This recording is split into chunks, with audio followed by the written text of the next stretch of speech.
Good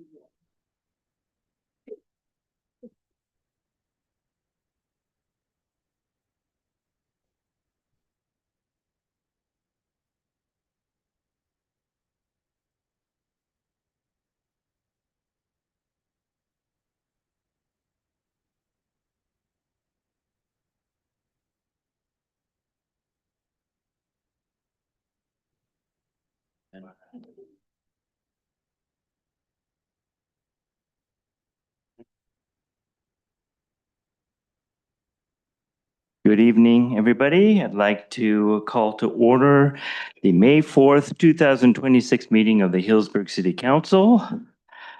Can we have a roll call, please? Councilmember Higley. Here. Councilmember Kelly. Here. Councilmember Mitchell. Here. Vice Mayor Edward. Here. Mayor Herod. Here. All rise for the Pledge of Allegiance. Pledge allegiance to the flag of the United States of America and to the republic for which it stands, one nation, under God, indivisible, with liberty and justice for all.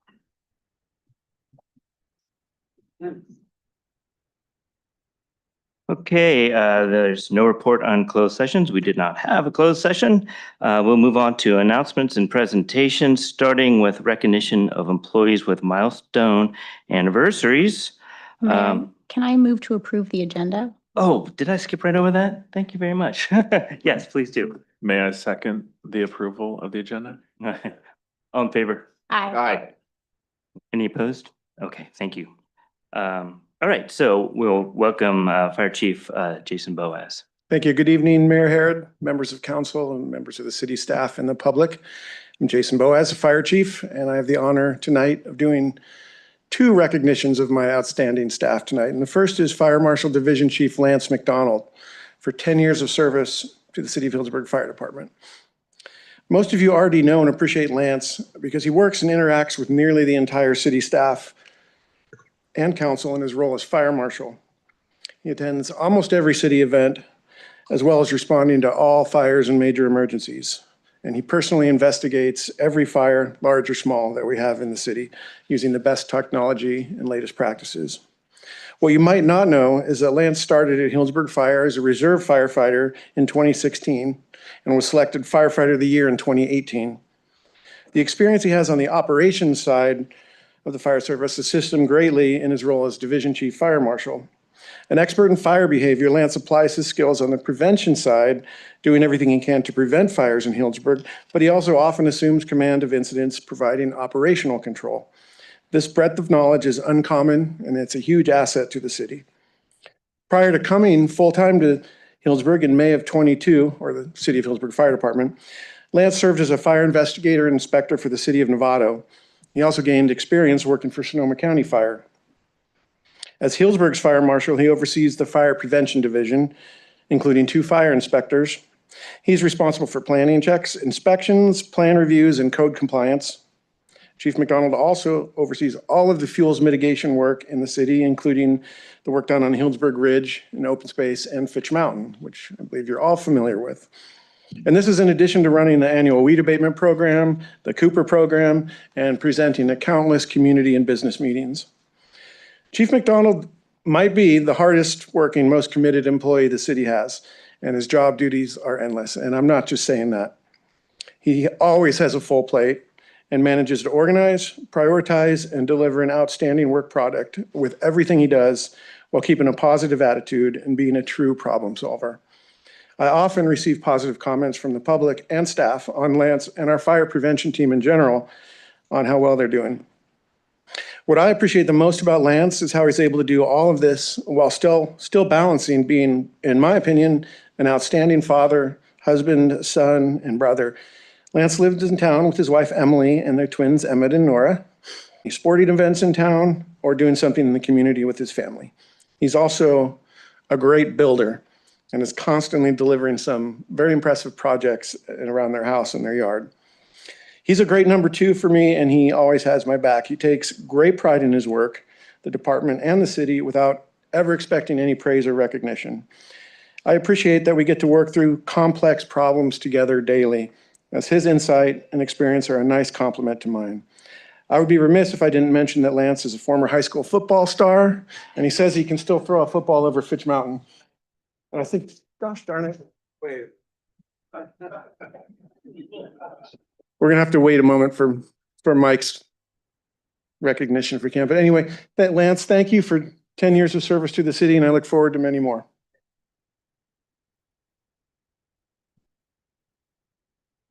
I don't know if there's anything you want to say, but it's not required. I don't know, Mr. Mayor, what you'd like to do. Mike Jacobs just went on a call, so we can either postpone that or do that another night. But maybe we can, if he's back, we can fit him in later in the agenda if there's any, if the council approves of that, that'd be okay. All right. Thank you. Yeah, thank you. Welcome, Lance. Good evening, Mr. Mayor, council members. First of all, thank you so much for those kind words, Chief. That was extraordinarily nice. It is an honor to serve for the community that I live in for the last 21 years. I love Healdsburg. And as everybody who serves knows, it takes a lot of great support. And we have an amazing city team that I get to work with. As the chief said, in almost all the departments, and we have a great team that I'm lucky enough to work with. So I'm really appreciative of that, as well as our team at the fire department. And I just want to end by saying thank you to my family. My wife carries a lot for our family when I'm out doing other stuff, and my kids are super supportive. So just wanted to say thank you to that, and thank you to that team right there. I appreciate you guys. Thank you. All right, great timing. Can you join us for a photo? Bring your family with you.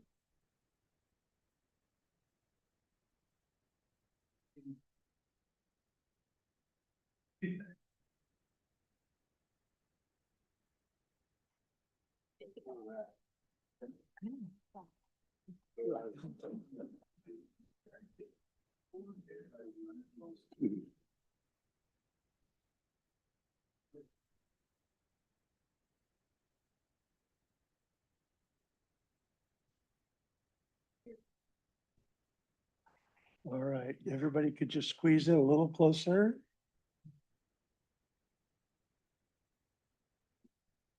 Lance, do you want one with just you and the family? Okay. All right.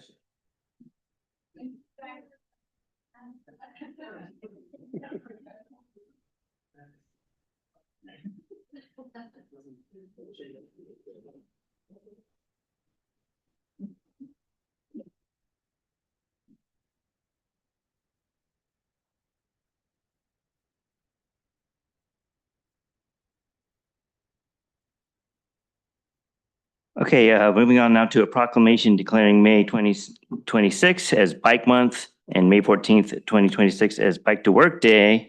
Vice Mayor, no, excuse me, Councilmember Higley on this one, right? Yep. Okay. All right. City of Healdsburg proclamation. A proclamation of the City Council of the City of Healdsburg proclaiming May 2026 as Bike Month and recognizing May 14th, 2026 as Bike to Work Day in the City of Healdsburg. Whereas the bicycle is a healthy, convenient, financially, and environmentally sound form of transportation and an excellent tool for recreation and enjoyment of the City of Healdsburg's scenic beauty, local attractions, and friendly neighborhoods. And Sonoma County's roads and trails attract bicyclists every year, providing economic, health, transportation, tourism, and scenic benefits. And creating a bicycling-friendly community has been shown to improve citizens' health, well-being, and quality of life, growing the economy of the city and county, attracting tourism dollars, improving traffic safety, supporting student health and learning, and reducing pollution, congestion, and wear and tear on our streets and roads. And since 2001, the Sonoma County Bicycle Coalition has been promoting bicycling for transportation and recreation through education, encouragement, and advocacy. And thousands of local school children have received classroom instruction in bicycle and pedestrian safety and participated in skill-building bike rodeos facilitated by the Sonoma County Bicycle Coalition Safe Routes to School program. And the Sonoma County Bicycle Coalition's Smart Cycling program has taught bicycle safety skills to thousands of adults. And the Sonoma County Bicycle Coalition has produced numerous events and activities encouraging residents to ride a bicycle, including the Bike Advocacy Summit, Bike Expos, Ciclovias, Bike bike film nights, community rides, giveaways of bicycles and bicycle safety equipment, repair clinics, and Bike to Work Month.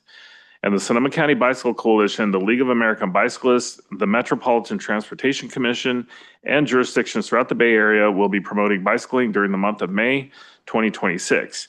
And throughout the month of May, the residents of Healdsburg and its visitors can experience the joys of bicycling through free educational programs, challenges, and events organized by these groups. Whereas these groups are also promoting greater public awareness of bicycle operation and safety education in an effort to reduce collisions, injuries, and fatalities and improve health and safety for everyone on the road. Now, therefore, be it proclaimed that the City Council of Healdsburg City Council does hereby recognize the Sonoma County Bicycle Coalition for its contributions to the community and hereby proclaims May 2026 as Bike Month and May 14th, 2026 is Bike to Work Day in Healdsburg and urge all residents to participate in this special observance. All right, thank you. I'd like to welcome Emily Chardon and David Maharis to receive the proclamation. Hi, thank you. I'm Emily from the Sonoma County Bicycle Coalition, and this is David, who's a Healdsburg resident and a member of our board. Thank you very much for the proclamation. We are advocates for safer streets, for a safe, connected network that serves all cyclists of all ages and abilities. We have been happy to work with the City of Healdsburg towards this goal, and we continue to do so. We do this work year-round. Bike Month is 1 month. It's a celebration of what we do. And it celebrates cycling as a sustainable, practical, and fun way to get around. We do have a few events coming up. Starting this Friday, actually, we'll be co-sponsoring a bike ride with the Healdsburg Library and Move Healdsburg, which is our local advocacy organization. And that is a ride meant for everyone, kids to seniors. We'll be starting at the library, following the bibliobike for a couple of miles, and then going back to the library for some giveaways and snacks. We have Bike to Work Day, as you mentioned, coming up next week, Thursday, May 14th. That is a day to encourage bike commuters across the county, whether you are a seasoned bike commuter or new to it. We invite everybody to come. We'll have Energizer stations across the county, offering encouragement and snacks and swag for everybody who stops by. We've got definitely one Energizer station at Healdsburg Hospital in the morning. Tentatively, we'll have another one in the afternoon, sponsored by Move Healdsburg on the plaza. If anybody's interested in supporting that, I know they could use a couple more hands, so let me know. And then at the end of the month, we'll have Pedal Fest, which is a bike expo, street fair. We'll have demos, bike demos and vendors, contests. We'll have a community ride, helmet giveaway, all kinds of stuff. And that'll be Sunday, May 31st from 11 to 4 at Somo Village in Rohnert Park. It is a countywide event. Everyone is invited, so we hope to see you there. Do you want to add anything? Okay. All right. Thank you very much. And yeah, we hope to see you this month. Thank you. A lot of great events. Really appreciate that. We're going to have you up for a photo also, but we have one more proclamation we'd like to do, and we'll do it together. So moving on then to a proclamation recognizing May 3rd through May 9th, 2026 as Public Service Recognition Week with Vice Mayor Edwards. City of Healdsburg proclamation. A proclamation of the City Council of the City of Healdsburg recognizes May 3 through 9th, 2026 as Public Service Recognition Week in the City of Healdsburg. Whereas Public Service Recognition Week is celebrated the first full week of May nationwide, and it's time set aside to honor, celebrate those who serve our nation as federal, state, county, and local government employees. And whereas each day employees in our federal, state, county, local government strive to perform their jobs with integrity, competence, and professionalism, demonstrating a deep commitment to their communities and the people they serve. And our community is served every day by the City of Healdsburg staff, including the City Manager's Office, Community Development Department, Housing Department, Finance Department, Fire Department, Police Department, Public Works Department, Electric Department, Water and Wastewater Departments, and Community Service Departments. And whereas public employees are the lifeblood of our democracy, and chose careers in government not only as a job, but as a commitment to serve. And whereas the public employees of the city of Healdsburg are committed to exhibiting the highest standard of professionalism, excellence, creativity, skill, and customer service, and the effort of the government relies on public employees and volunteers who provide service in all quality and quantities required, expected by the public. And whereas the city of Healdsburg recognizes the generous contribution of time and talent by public employees and community volunteers and the importance of the service they render. And whereas all citizens are encouraged to recognize the accomplishments and contribution of government employees at all levels, federal, state, county, and local. Now, therefore, it be proclaimed that the City Council of the City of Healdsburg hereby recognizes May 3 through 9th, 2026 as Public Service Recognition Week in the City of Healdsburg. Okay, thank you. And looks like Nicole's going to receive the proclamation. Welcome.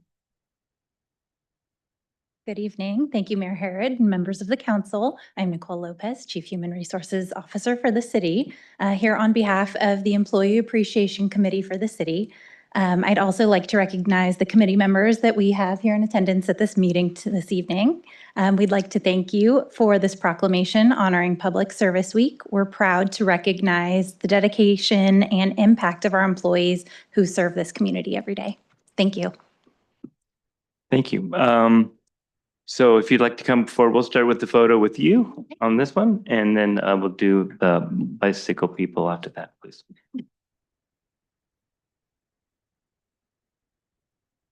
Chris.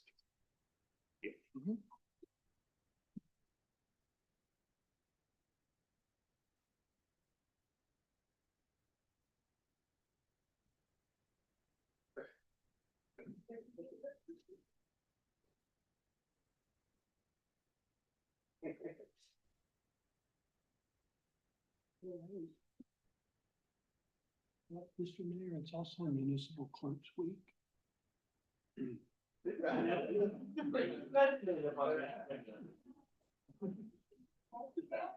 He's in charge of that. Very well observed. Okay. I'm gonna be in trouble tomorrow. Okay. All right, thank you. There you go.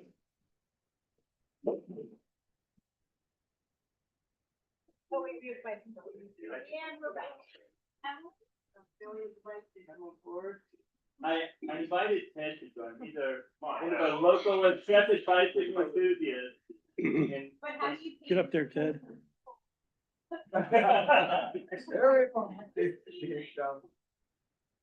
Where is that? I have. Right behind you. Okay. David,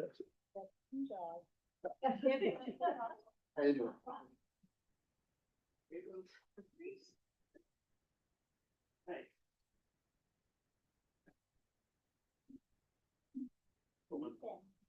all right. And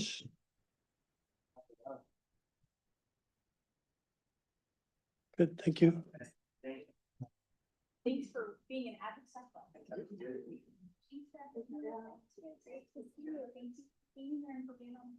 You're gonna have to come down. You might get hurt. He does. Yeah.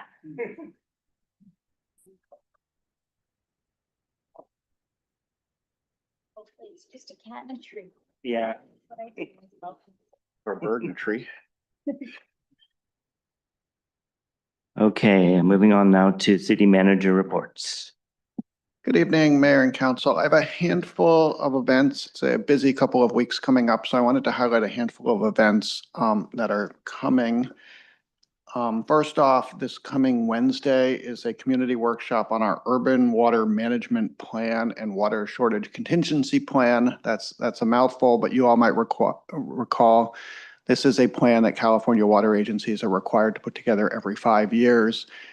That essentially games out different scenarios, normal years, drought years, severe drought years, and assesses the city's water supply against those conditions to determine when conservation might be necessary and what that would look like. So hugely consequential. I think three, maybe 4 years ago now, we experienced a really severe drought over one summer. So we've seen some of these scenarios play out. where you hit different phases of required conservation, and it can be quite challenging for the community. So it's important to do that work on the front end. And we're really proud, and I know this council's proud, that we've done a lot of work since then to make our water supply more resilient and have more work coming down the chute, ongoing projects and projects that will most likely be in the budget that you all will be considering very soon. So there's a lot of good news, but also a really challenging topic. And so what might seem like a dry topic, I think is a really important thing for the community to engage with if they wish. And again, that community meeting is Wednesday at the community center from 5:30 to 7. So the first thing on the schedule, wanted to note a few other things. One other is that I believe it's next Tuesday will be the first Tuesday farmers market. So that's coming back. Obviously, we've had a few Saturday markets at the Foley Pavilion so far, and they've gone very well. I'm pleased to say, from my standpoint at least, those have been really successful and they're settling in. But we'll add the Tuesday markets to, you'll recall, those are going to be in the same location at the Foley Pavilion. And then we've got a really big day that includes the Saturday Farmers Market on May 16th. So this will be a lot of fun, but also maybe test our new facility and the capacity of downtown. We'll have the regular Farmers Market that morning, the Healdsburg Food and Wine Experience Grand Tasting, not a city event, but a big event, will be that afternoon. And then the Tianguis Market, which is monthly on Saturdays, will start 4 o'clock back up at the Foley Pavilion. So we think we have the logistics ready to go on this. Probably not the greatest Saturday of the year to find a parking space downtown, but we do think we have the pieces lined up and there'll be a lot of fun to be had, and we think everything will come together. But just a heads up that there'll be a lot going on on that Saturday. Again, that's the 16th. And then one other meeting I wanted to put on your radars, which is the 19th, will be a community meeting for the upcoming Ward Street improvements. And the meeting will actually be at the end of Ward Street that evening to talk about some of the infrastructure work that you all know that we've been working on for a few years now and have secured some grant funding to begin the planning finally to get that project rolling. We want to be able to spend time with the neighbors. It's not just Ward Street, we're calling it the Ward Street neighborhood, but the surrounding streets will be impacted and relevant as well. So we want to make sure we have their feedback and input. It's a localized project, so we're really targeting our outreach in terms of door-to-door outreach with partners and mailers to everybody within a few hundred feet. So people in that neighborhood will be hearing from us directly about that upcoming meeting, but I wanted to put it on the radars for the council members also. And we'll send more information as that gets a little bit closer. And then going backwards, but I did want to mention also, you all know this, but we'll be here next Monday. That's the second Monday of the month, so normally not a council meeting, but we have a special meeting for the budget next week. So I wanted to flag that for the community. We've been in budget mode for a few months now. The council spent quite a bit of time at your last meeting looking at a few components of the budget, but this meeting on the 11th is really, I would say, the most impactful time for the development of the budget. Staff has now had a chance to put together the inputs, the existing projects, the staffing costs, the overhead costs, the benefits, our revenue estimates, and see how things come together and put a framework of a budget together, which then puts the council in a position to make the decisions, the hard decisions about what we'll be able to fund and what we won't. So that's not the end of the process, but it's a really important part of the process. So just wanted to note for the community that next Monday we'll be here, our normal 6 o'clock, and it'll probably be a pretty involved and lengthy meeting as we work through the budget, but we are looking forward to that. And then one last update outside of the calendar is that as we approach a new fiscal year on July 1, business license renewal has opened. So for anybody who's one of the several thousand of businesses here in town, the ability to renew those licenses is now available online. So we'll be sending out information on that. And I think that's all I had. I would be happy to take any questions. Did you maybe forget to mention the Smart Train event on Friday? I totally forgot to mention the Smart Train event. Friday, what is it? Somebody will help me. 1 o'clock, I believe, right across the street, also at the Foley Pavilion, will be, thank you, Mayor, the kickoff. It's not a groundbreaking, but a spike driving for the coming construction of the SMART extension to Healdsburg. I spoke with the general manager of SMART just this morning, and they are expecting a lot of regional, state, federal level luminaries to come and celebrate with us. So speaking of days where it might be a little hard to find a parking spot, that'll be a problem in the best way. We're expecting a big crowd and a really excited moment for the community, I think, as we kick off construction. I'll also share that our staff is meeting very regularly at this point with SMART staff, working on the little gory details of the construction, street crossings, utilities, some of the technical stuff that hopefully the community doesn't have to worry about, but we're trying to make sure it's moving. So from our standpoint, that project is very much underway and going well so far. So Friday, 1 o'clock, thank you, the SMART celebration. All right, thank you. And that's just the first half of the month. May is always crazy and in a good way. But thank you very much for that report. Do we have any questions or comments? Okay, moving on to public comments on items on the consent calendar and non-agenda items. This time is set aside to receive comments from the public on any item of interest to the public within the subject matter jurisdiction of the council, other than scheduled agenda items. Pursuant to the Brown Act, however, the City Council cannot consider any issues or take action on any requests during this comment period. So I'd like to invite anybody who'd like to speak to come forward now. Welcome. Is this on? It's on. All right, Ted Calvert, resident Healdsburg, going on 47 years.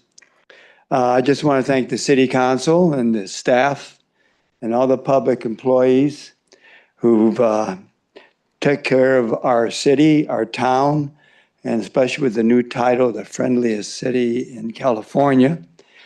And as a hiker who still leads hikes on Fitch Mountain, Healdsburg Ridge, Riddell Preserve, and I cycle 3 times a week for decades, and I continue to really believe that's a great transportation, keeps you healthy. I want to thank you for the False Creek pathway, 4 miles. You can go from Memorial Beach, Memorial Bridge, right through town, all the way up to the community center. And you can walk on the sidewalk all the way up to North Village. And you can cycle on that, you can walk on that, you can walk your dog on that. And it's a good avenue and that you put in. I only live 1 mile from the plaza. And if I drive to the plaza or to town, I feel guilty because I should be walking or I should be biking or running. Those days are over, but anyways, and I realize the city has transportation for those who have needs, which is great. It's a full basket. And I thought that would be very special if we could add on to the friendliest city in California is also the healthiest lifestyle city in California. And that's why I want to bring attention that I'm hearing this from different people and I feel it. And that, and with the Foley now adding more parking spaces for us, that I wouldn't want to see a parking garage in Healdsburg. So you can't, if you have to walk a block or 2 blocks or 3 blocks, come on, you know? It shouldn't prevent people from not coming down to town. And I don't think a car garage would help any at all. So I don't know, in the 47 years, I've always found a parking space. Just want to bring attention. Thank you. Thank you. Does anybody else have something they'd like to share? Okay, going once, going twice. And we'll close public comment. Thank you. Kind of a motion to approve the consent calendar, please. Mr. Mayor, I need to recuse from item 6C, the landscaping and lighting assessment district, because I live within it. So I will scooch my chair back and recuse myself from that item. I'd like to make a motion that we approve the consent calendar except for item 6B or 6D, C, Second. 6C. Okay, roll call, please. Councilmember Higley, Yes. Councilmember Kelly, Yes. Councilmember Mitchell. Yes. Vice Mayor Edwards. Yes. Mayor Harrod. Yes. And the motion to approve item 6C, please. Make a motion, we approve item 6C. I'm second. Roll call. Councilmember Kelly, Yes. Councilmember Mitchell, Yes. Vice Mayor Edwards. Yes. Mayor Harrod. Yes. Okay, thank you. There's no public hearing. We'll move on to item 8A, the Foley Family Community Pavilion Public Art Project with Arts and Culture Program Administrator Taryn Nickel, who I believe is with us remotely, correct? Good evening, Mayor and members of the council. We can't quite hear you just yet. I'll hear you a little bit. Try again. All right, can everybody hear me now? Perfect, thank you. Thank you so much. Once again, good evening, Mayor and members of the council. I'm happy to present the Foley Family Community Pavilion Public Art Project recommendations to you this evening. Next slide, please. The recommended action is to adopt a resolution awarding the Foley Family Community Pavilion Public Art Project to artist Jake Messing. Next slide, please. And Director Themig, please feel free to proceed through the following images and photos as I recount the project background. The Foley Family Community Pavilion embodies more than a century of Healdsburg's history, with its origin as a Sari building in the early 1920s. The structure functioned as a produce distribution and canning facility, supporting regional agricultural activity for over 80 years. The city of Healdsburg purchased the property in 2005 and explored a range of adaptive reuse concepts over the following 15 years. In 2020, City Council elected to advance a community pavilion concept to serve as the permanent home of the Healdsburg Farmers Market and a venue for community events. In April 2021, City Council approved a memorandum of understanding with the Foley Family Charitable Foundation, and in December 2022, both parties finalized a project agreement committing $7 million, subsequently increased to $7.5 million. The city awarded the construction contract on December 18th, 2023, initiated construction in 2024, and opened the site in 2026. These images illustrate the pavilion's evolution from the original structure to conceptual renderings and ultimately to photographs from the opening celebration on March 21st through 22nd, 2026, including the Farmers Market's first ever event at the site. Next slide, please. This public art initiative advances key goals outlined in the Arts and Culture Master Plan, specifically the integration of art into public projects. Throughout 2025, the Arts and Culture Commission has actively supported incorporating public art into the pavilion by establishing a committee that included Commissioners Gianna Davey, Alexander Harris, and Marcy Frank, and community representatives Liza Gershman, Shaylee Jonker, and Joanne Toffer. There is a total project budget of $50,000, including $5,000 designated for 5 $1,000 stipends to finalists, and up to $45,000 for the selected installation, supporting the creation of public art that reflects Healdsburg's heritage. Next slide, please. The project's artistic scope included the following criteria and considerations. Concept or narrative. The artwork should reflect the story of the Foley Family Pavilion, the site's history in canning and agriculture, or the broader identity of Healdsburg. Site specificity. Projects that integrate with the site, contribute to wayfinding, or include functional elements were encouraged. Duration of display. The selected artwork must be semi-permanent with a minimum display period of 3 years. Artist eligibility. The opportunity was open to all practicing artists, with preference given to those based in Healdsburg, Sonoma County, and/or California. Next slide, please. The committee established evaluation criteria and prepared a request for qualifications, or RFQ, which the commission reviewed in October 2025, and the city formally released on November 9th, 2025. The city and the committee conducted outreach to more than 40 arts organizations locally and throughout the Bay Area, resulting in 63 applications from artists working locally, nationally, and internationally. The committee assembled a review panel comprised of residents, artists, and representatives from local organizations and businesses to support a well-rounded and equitable evaluation process. Next slide, please. The review panel assessed all submissions and identified 5 finalists: Jake Messing from Healdsburg, California, Jessica Martin from Healdsburg, California, Liz Hickok, San Francisco, California, Maria Jose Lindo and Joshua Lawyer of Rough Edge Collective, Santa Rosa, California, and Naomi McLeod, Healdsburg, California. Next slide, please. Oh, if we could move back just one slide, Director Themig.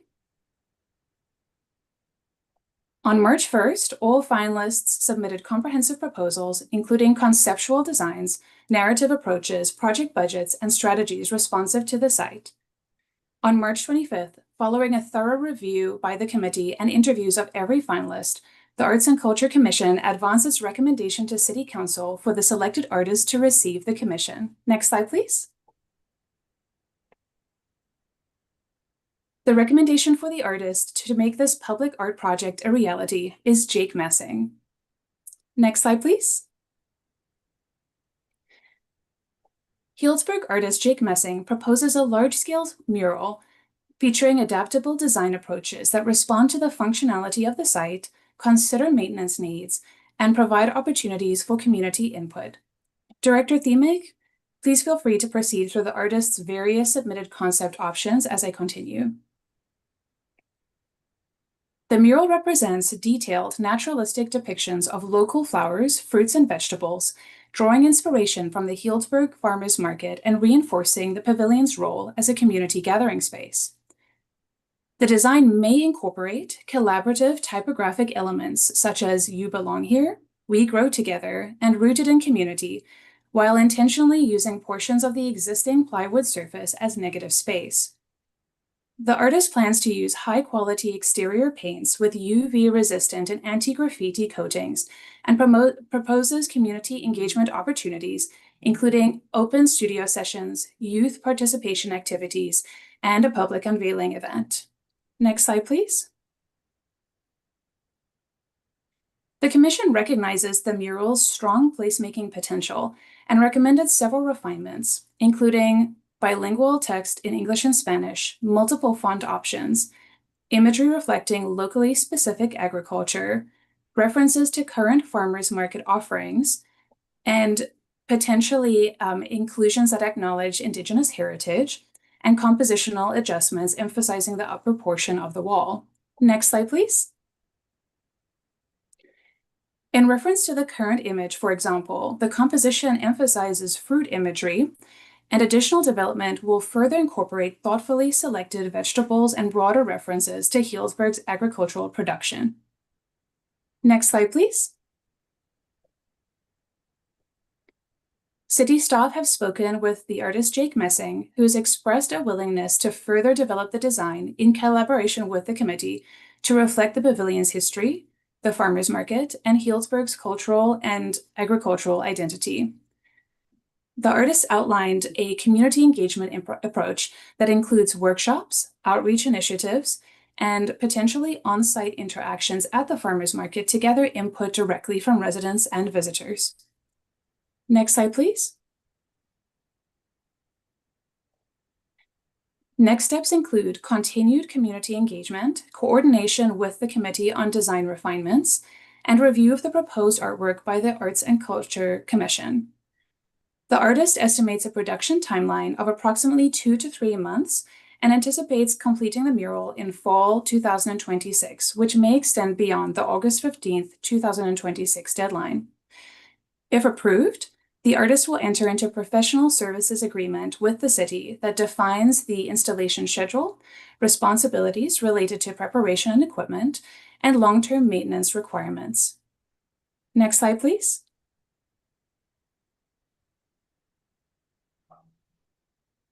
Oh, it's frozen. The recommended action is to adopt a resolution awarding the Foley Family Community Pavilion Public Art Project to artist Jake Messing. Next slide, please. We invite your questions at this time, and the artist may be present to contribute as well if the council wishes. Thank you. Thank you very much. Okay, let's entertain any clarifying questions before we go to public comment, and then we'll bring it back to the council. So do we have any questions?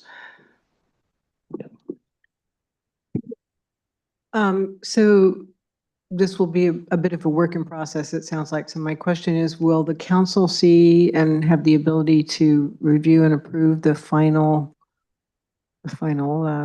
murals? Director Themig, you can definitely weigh in here, but if that is something that the council contemplates. Hello, mayors and members of council. Absolutely. If council would like the final rendering to come back, we'd be more than happy to do that. We don't have that currently programmed, at least in our work plan, but it's not difficult to add. It may add a little bit of time given the council's meeting. So welcome your direction on that. Okay, thank you. Vice Mayor Edwards. Yeah, this is what I'm seeing so far is gorgeous and looking good and really exemplifies Healdsburg. I'm curious as to, you have it set for 3 years. And I'm just curious as that time frame, because I'm used to the long commute up here and back and forth, the Frosty Acres, which was in Nevada, which was there for 30 years. So I was wondering why we went 3 years. Is there a reason for just that limited time? I'll defer to Ms. Nicole for her thoughts first. Absolutely. With public art projects, typically projects, particularly those that are 3D or that are comprised of more complex materials, do require a larger budget. So the 3-year time period made it so that artists of various media would be more apt to applying. And we are very encouraged by the portfolio of this artist because his works have been shown to far exceed that 3-year time period, potentially going upwards of 10 years or longer. So the 3-year minimum requirement was to accommodate as many applications as possible with the given budget taken into account. So the 3 years was just a minimum durability kind of test? And then at the end of 3 years, what does it come back to council? What happens at the end of the 3-year period? Correct. It would actually return to city council.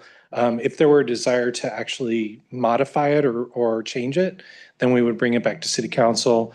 If the community is happy with it, if its condition is still vibrant and doing what it's intended to do in terms of sharing art, then I think it could continue to live on without city council's interaction unless council chose so. Thank you. Okay, Councilmember Higley.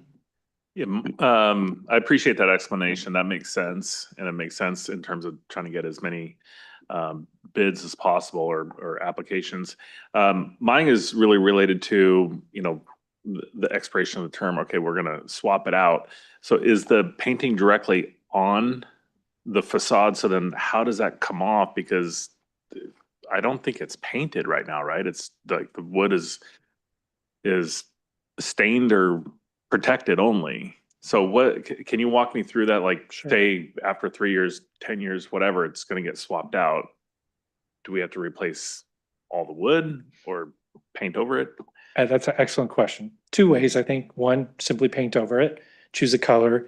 The other is it could be sanded and removed in that fashion. Okay, So thank you. Okay, I don't think we have any other questions right now. So I'd like to go ahead and open it up to public comment. Is there anybody who'd like to come forward to speak about this item? Welcome. Yeah, I know Jake Messing and his family, Russ Messing, and it's just a standout family, and he's a standout artist, and I really appreciate and value what he can do and what he is going to do. So congratulations. Thank you. Anybody else? Okay, we'll close public comment. I think what? Sure. Yeah. I had a question for Jake Messing, the artist. Jake, are you okay to come up? Thank you. So it's along the same lines as the questions about the duration and longevity of the mural. And thank you for your interest in submitting this proposal. And I'm delighted that the Arts and Culture Commission selected you and the committee selected you. So great to be at this moment in the process. I know you have several large murals in other places in other cities as well. And so I'm curious, I think it's great that we framed the idea for proposals to be a 3-year process, because I know there were a couple other submissions that were like fabric and some other metals and things that really over time could kind of wear and look weathered potentially within that 3-year window.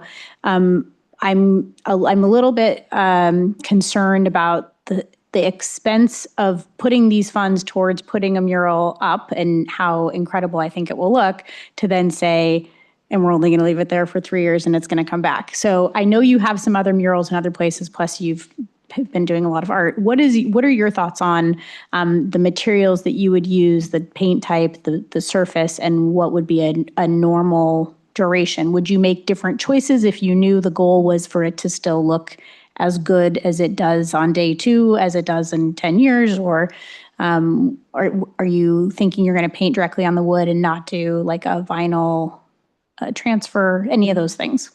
Yeah, those are all fantastic questions. Thank you. First and foremost, I would like to thank the Arts and Culture Commission for selecting my proposal. I'm very honored and excited for this project. To answer your questions, no, there would be no difference as far as time frame and materials that I'd be using. All the materials are high quality, very durable, outdoor specific paints. And then everything will be treated with a UV resistant and graffiti resistant varnish at the end of it. So it will stand the test of time. The one question is sun direction, I guess, and those areas that are going to be hit by more sun eventually over a longer period of time will show a little bit more wear. But all these paints will at least hold up for at least 10 years. The good part is that I live locally. I'm not planning on going anywhere. I can easily do touch-ups as needed. Yeah, the idea of doing vinyl application, I just don't think it's as, I don't know, it doesn't feel as wholesome and doesn't have as much depth to it. And my skill set is definitely rooted in painting traditional media. The murals and projects that I have done in the past on a large scale have been up for 15 years now, and they're doing great, and no touch-ups or anything needed. So yeah, that minimum year, the 3 years, ideally, if I'm going to put my time, love, and energy in this project, I really want it to last longer. I want it to be there for my kids and their kids, hopefully. But yeah. Thank you. I'm glad you're here. I didn't notice that you'd come in. So welcome. While you're here, why don't we ask the other council members if they have any questions for you? Yeah, okay. I just had one more. In terms of the feedback that was in the slide presentation about different things to incorporate, like vegetables or a nod to the Indigenous community, or if you're going to use words, having it be bilingual. Have you put thought into what changes you might make for the proposal, that what you submitted versus given that feedback, if you're going to go, add an element of a zucchini or not a zucchini or whatever it might be? Sure. I haven't gotten super specific with that, I don't think. It's kind of been in a holding pattern since the proposal. But part of that conversation with the Arts and Culture Commission was to collaborate both with City Council or the Arts and Culture Commission or the community to get feedback on different elements. One idea we talked about was setting up at the farmer's market next to my dad, who sells olive oil there. And to get community feedback on maybe there's different elements that we can include. The one idea for indigenous elements was pomo baskets. I think there's so much beauty and depth and intricacy into those, so I can see some element of that being incorporated. As far as bilingual text goes, I love the idea. I think incorporating it yeah, I love the idea. I think it's definitely applicable, and I think we can incorporate it in a way that's very beautiful, still be aesthetically pleasing. Yeah, my only feedback, because I don't want to get involved in dictating what the art is just that the space is such a flexible space. Like what you heard, maybe you were here for the announcements of like the 20 different things that's happening in that space next Saturday and beyond. And we had the Healdsburg Jazz Gala event or concert and fundraiser there on Friday night. And then there's going to be movies and all kinds of different things. And so I think whatever it is, it has to be able to be as versatile as all of the different uses of the space may be and still feel like it's the right fit given all the different things that are going to happen there. Absolutely. Councilmember Higley? Yeah, I just had a couple of questions. When yours also jumped out to me when I looked at them. Just everything was very vibrant and I liked how you incorporated the "You Belong Here" from back when we had COVID. Not that COVID belongs here, but we belong here. And that was something that really stuck out when people were scattered. One of the things that, as I was looking at it, that, when it goes back to the identity of Healdsburg, images reflecting local agricultural imagery, broader references to ag, was kind of, looking more at the generational thing. So 4-H was started back in the 20s. I think the Healdsburg 4-H Warm Springs was probably 1950s or something. I think they were 75 years old at this point when you're thinking of like the roots, no pun intended, of ag and really how that's an integral part of our community is 4-H and FFA. It's not just the parade, it's the kids working nonstop to raise their animals or the different projects that they're working on. I would love to see some element that speaks to that really integrated part of our community that really we're not quite as aware of because they're farmers and out working, but I think it's a key component of what makes Healdsburg what it is today and really trying to keep ag alive for the future. And the future vendors that are going to be selling in the farmers market or helping to support it. I think to me, I feel like that was one element that was missing was some kind of a nod to our ag community, whether it's the Healdsburg, Warm Springs 4-H or the Healdsburg FFA. And again, I'm not one to try to tell you how to paint.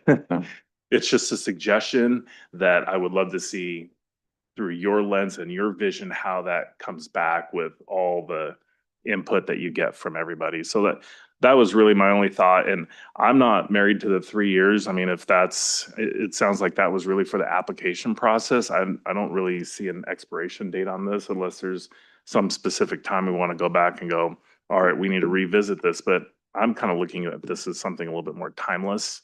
And so, I mean, down the road, if there's a need to swap it out, then I guess. But, when I saw those, I could see those being incorporated into what you feel at the pavilion. Those are my comments. Thank you. Vice Mayor Edwards. Yeah, I'm glad too that we did have an art commission to really narrow this down for us because I'm not an artist, but I see this and I feel it. It's really interesting how it really speaks to the Italian heritage of this town, where you can see almost every one of these items in somebody's backyard or front yard in this town. It really brings that out and you really hit that. And I just wanted to mention that to you, that it's subtle. I guess that's the way art's supposed to be, but I really noticed that those are all, you can see the history of Healdsburg in what you selected in this example. So thank you. Thank you. Yeah, thank you. I was very taken with the art that I saw. that you did. And it's so vibrant. It's just really, it's just like kind of reaches out and pulls you in. I really love that. And the You Belong Here, like Councilmember Higley was saying, is it drew me in too, because during COVID, that was such a wonderful moment to see that. And, you know, oh my gosh, so sorry. I don't know that that's the words that would be on this, but the concept of having people feel like they do belong here is really wonderful. One question I wanted to ask about is, since it will be in the back wall, during the day, it'll probably be pretty visible because it's so bright. What about during the nighttime? Is there a potential to put some lights on the mural too, as well? That's not a question I can really answer, but yeah, I would imagine. Would it be something you would like to see? I think it would be a great idea, absolutely. Yeah, it's funny, I mean, driving by at night, I'm constantly looking at that wall because it's obviously on my mind, but in my mind's eye, yes, I would love to see it lit up, and I think it would bring more color and space. And so it's people will see that building, see that at night as well. I think that would be awesome. But thank you very much. Yeah, appreciate it. Right. I definitely applaud the commission's choice. That being said, I just want to give a shout out to the other finalists and the other artists who participated, because looking it over initially, I was just really impressed with the different takes that all the different artists had. There's so much imagination. I really want to share my respect for their participation in this project, and for the commission who had a really tough choice ahead of them. But I think this recommendation is a great one. I echo Ted's comments about you and your family, and be delighted to work with you on this as a city. And I think certainly that back wall was kind of the problem of the whole Foley thing. When I walked in, it's like, that just needs something. And so even though there are other ideas that brought vibrancy to the whole space, which I thought were really cool, that back wall needs some love, and this is really going to be great for it. I'm also a big fan of You Belong Here. I think that's a very friendly thing to say to people. And so if that ends in the final design, I'd be pleased with that. But overall, really happy with the direction, and thank you for your inspiring submissions, and look forward to seeing what actually comes from that. I do want to just kind of reflect on something that Councilmember Mitchell said. I would be happy to see a final come back here.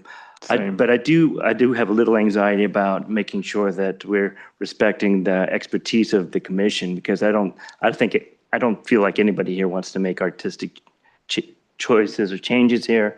But I really appreciate their expertise, and they really brought a lot to this process that we haven't seen before. This is really the first big public art project to come through since we've had the commission, and I'm really, it's really a great milestone just for that. But just wanted to maybe just check in with you, Councilmember Mitchell, to make sure that you didn't feel a need to do any additional artistic oversight. I don't mind having it come back. I'm excited to see it. So maybe that would be fun. But just wanted to get your 2 cents on that idea. Yeah, thank you. No, yeah, I'm definitely not an artist and would not be in that role at all. I just would feel that it would be good for the council to get a look at the final. If the Arts and Culture Commission looks at it and says, like they did here tonight, we recommend Jake. So if they come back with, this is after all the community input, which I think is really important, and all of that gets baked into the whole thing, to just say, here's the final look. That's what I would want to see, because the council is kind of responsible for all that at some level, right? Mm-hmm. Thank you. Councilmember Kelly. I'm also wondering if we can change the time duration for when it would come back for review. My only thought is like, it feels like just 5 minutes ago, we were doing the urban water management plan, and apparently that was 5 years ago. And so I feel like 3 years, it's like, we're going to blink and it's going to be back here. And so I know how much staff time goes into like preparing these items and bringing it back, that I feel like it's obviously, if there's something going wrong with it, like the paint is, decaying in a way that needs to be amended, like, of course, it could be open to coming back sooner. If there's a bunch of, unfortunate incidents of vandalism or, knock on wood, it's not going to happen, but like, then it can come back. But otherwise, I'd be open to not having it have to come back in 3 years' time. I feel like that was a great option for the people who wanted to submit a fabric idea or some sort of metal thing that might not work out for longer, but for a mural, it doesn't seem like we have an interest in putting up something new in 3 years. Absolutely. So part of what I'm hearing, that sounds like there's consensus to come back, and we'll also include the resolution that would be required as part of the public art policy, and we can specify in there, working with the artists, what our anticipated timeline is without locking it into a specific actual timeline that it has to be removed at a certain date. So yes, we can address that. Okay, thank you. Councilmember Hagley? Yeah, the only comment I would have is, we do have a responsibility. I'm not willing to say, we're not going to have any comments that might, just, that's the reason we have commissions to come through and do all this. We've given our feedback. The commission is going to chew on it some more. The artist is going to come back. Here's the final thing, but I'm not ready to cede, whether it's this or anything, that the council is just, it's going to be a rubber stamp. I think we do have a responsibility to look, and if we do have comments about something, then I think we do need to share that.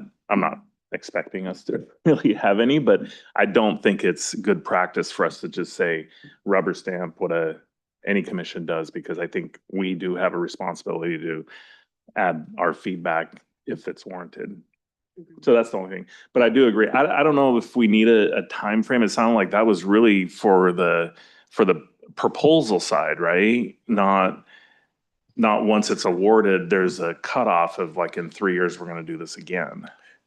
Mayor, members of council, that's correct. It was mainly on the application side to give artists an idea of, in terms of their context of their project, materials, how long it would need to last at a minimum. So I think we're fine. And I think the public art policy really lays out, like, city council can consider an art installation at any point in time that it chooses to do so. It's not required to do so. So yes, the timeline was really pre-application for artists. There is no sunset on this particular application or this particular installation. So I'm fine with it just being that way. That if No something sunset. yeah, so there's, I mean, if there's no sunset on it now, it's just related to the application. And then just on completely side note, I mean, the fact that your dad has been in the farmer's market and coming here, sharing poetry and everything, I mean, it's also pretty cool that you're the one standing here now to do that. So, Yeah, I'd also like to make a comment on that, because you guys have all referenced the "You Belong Here" statement. And that was created during COVID, when Jessica Martin arranged the Barriers Project and reached out to me to be a participant in that. And I reached out to my dad, who was at that time poet laureate, to collaborate with him. And I was expecting him to come up with this long, beautiful poem. And he came back with those 3 words. And I just thought it was perfect. And it's kind of what the town needed to hear, what the community needed to hear, what the world kind of needed to hear at the time, and it seems applicable now to transfer that over to the pavilion. So that's really great to hear that. Yeah, I didn't know that story. I just wanted to add, like, I've seen your art in cities all over, like, in Georgia and in New York. I mean, you have these massive murals that are in really cool public places out in the world. And I just think it's so special to get to have that here in your hometown and in our community, to get to appreciate you, where we all go to shop for our produce and, gather. It's really special. Yeah. I wasn't familiar with all the breadth of your work, but it would be kind of cool to have a little Easter egg in there that would give a little hint to some of your other projects that somebody could look up. So I'm wondering if we're ready Do for we a need to motion. go- Yeah, I'm happy to make the motion to adopt a resolution awarding the Fully Family Community Pavilion Public Art Project to artist Jake Messing. Second. Roll call, please. Councilmember Higley. Yes. Councilmember Kelly. Yes. Councilmember Mitchell. Yes. Vice Mayor Edwards. Yes. Mayor Harrod. Yes. All right. Thank you very much. Thank you, council members. Appreciate it. Okay, we're moving on to, I'm afraid we lost our firemen, didn't we? Please, the councilman, we can push it to a future meeting. For sure. Yeah, thank you. Have an emergency present. Okay, item 8B, local preference policy for affordable housing with Housing Director Stephen Sotomayor. Welcome. Good evening, Mayor and Council. Tonight, I am presenting on the city's local preference policy for affordable housing, including the results of the disparate impact study and next steps for your direction. Next slide. If you recall, on August 4th, we had this initial conversation about local preference and talked about the content of our existing resolution, some changing state laws that now allow for the adoption of local tenant preference ordinances. And council gave us direction to go ahead and look at the ordinance, but as a part of that, there was a disparate impact study that we were conducting that would take a look at the demographics of our area and be able to give us an idea of how to frame this context, or frame this policy. So I'm checking back in with the council today with the hope to talk about those results and how they might apply to this. And to also talk a little bit about next steps. Tonight, we're basically asking the council to receive the results of the local preference disparate impact study and provide direction. And this includes whether to move forward with a local preference ordinance that aligns with SB 649 or a 2022 law that created a framework for how cities can adopt tenant preference policies. Next slide.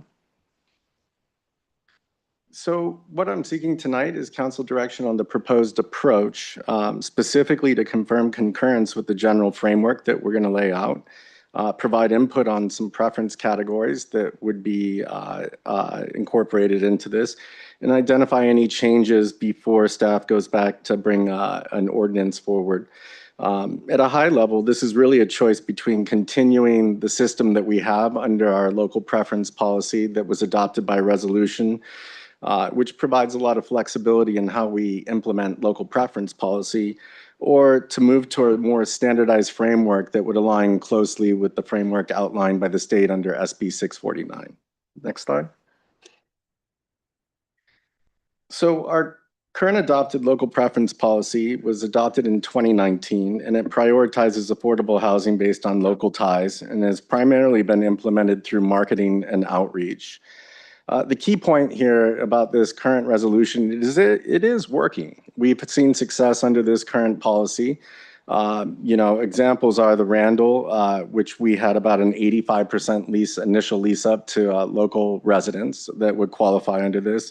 The scattered sites were another example of where this worked, and we had about 88% of those units initially rented to those that would qualify under this our current policy.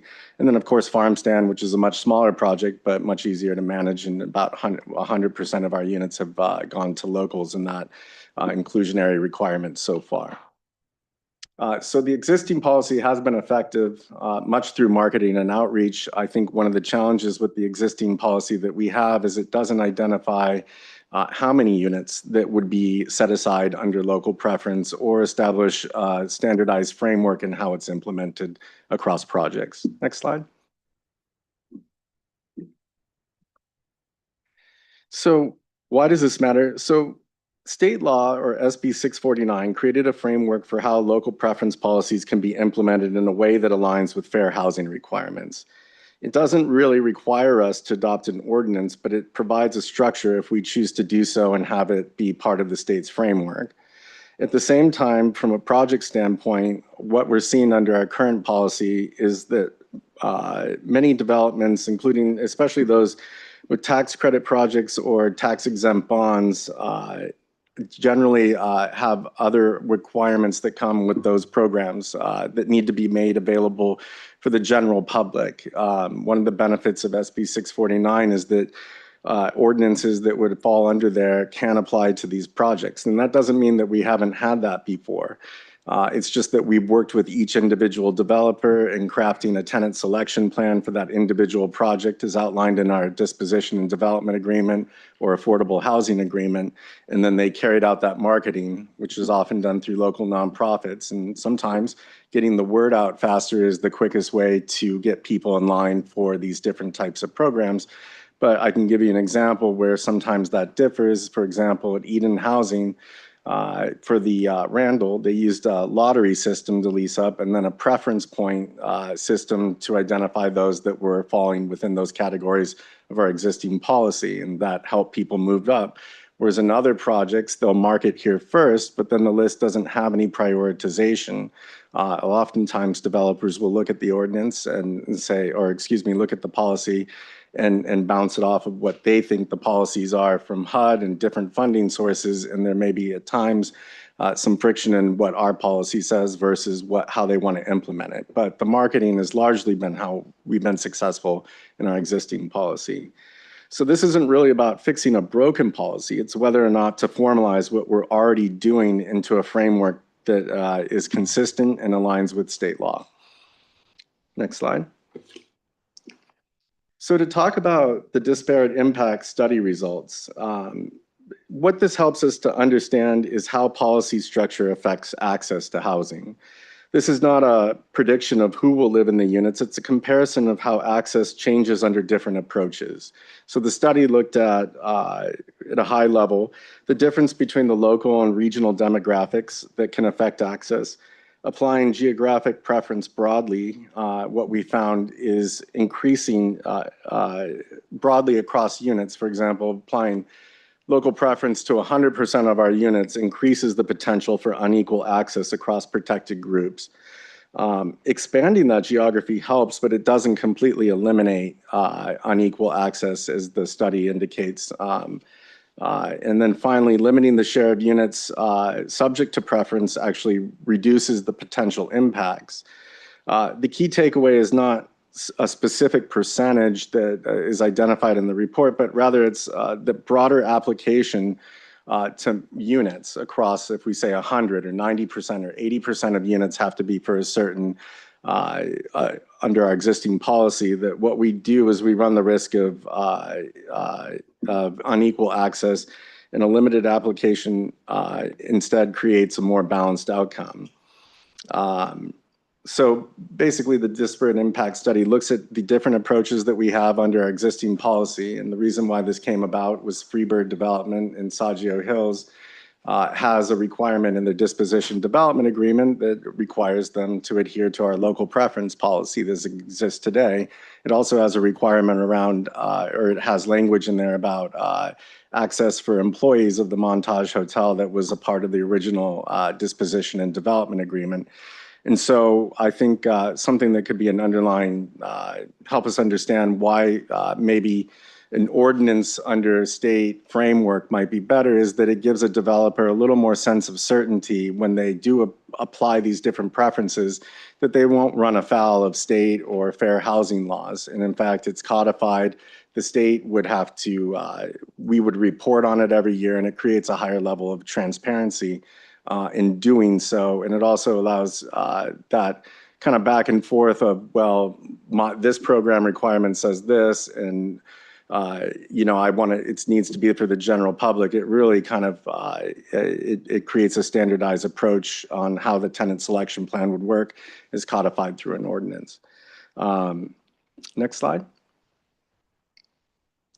So based on what our study came off, is staff is recommending a structured approach if we choose to move, if the council choose to continue forward on this path, is that would include a tiered preference structure. Prioritizing displacement is the primary focus because it's the most objective and defensible way to look at how do we prioritize people, and continuing to include local residency and workforce consistent with our existing policy, but not as the primary focus, but rather as a subset of it.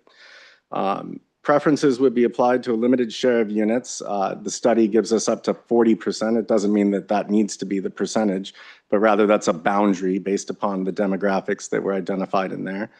And importantly, this builds upon what we're already doing. So if we were to adopt this, it doesn't mean that if we were to go this route, let's say if we chose 40%, it doesn't mean that only 40% of units can go to locals. It just means that that would be the baseline. We already have strong marketing techniques, and that could be applied on top of that. We could continue to use that as part of the tenant preference selection or the tenant selection plans. So it could be complementary to the existing criteria that we have, but this would just create more of a baseline. We would report on it, and it's backed by the data that is in the disparate impact study. Next slide. So based upon council's direction today, staff would return with a recommended percentages by category. We would take a look at how we could break up the existing policy and what percentages it would go to if we wanted to have a focus on displacement as a priority versus having a geographic one. We would come up with an implementation framework and how we would apply this. I think there's might be a lot of questions on how we can actually make this work, and I won't get into all the different ways, but I'll save that kind of response for any questions you might have. But the implementation framework is something that we would look through, and a draft ordinance for consideration that would take into account what the council's direction is today. Next slide. So with that, I know it's a lot of information. There's a lot of nuances to that. I think the questions might be more helpful than me to continue. So I'm happy to take any questions that you might have. Thank you very much. I think I'll go ahead and jump ahead to public comment, and then we'll come back for questions. So if there's anybody who'd like to speak on this, please come forward now. Welcome.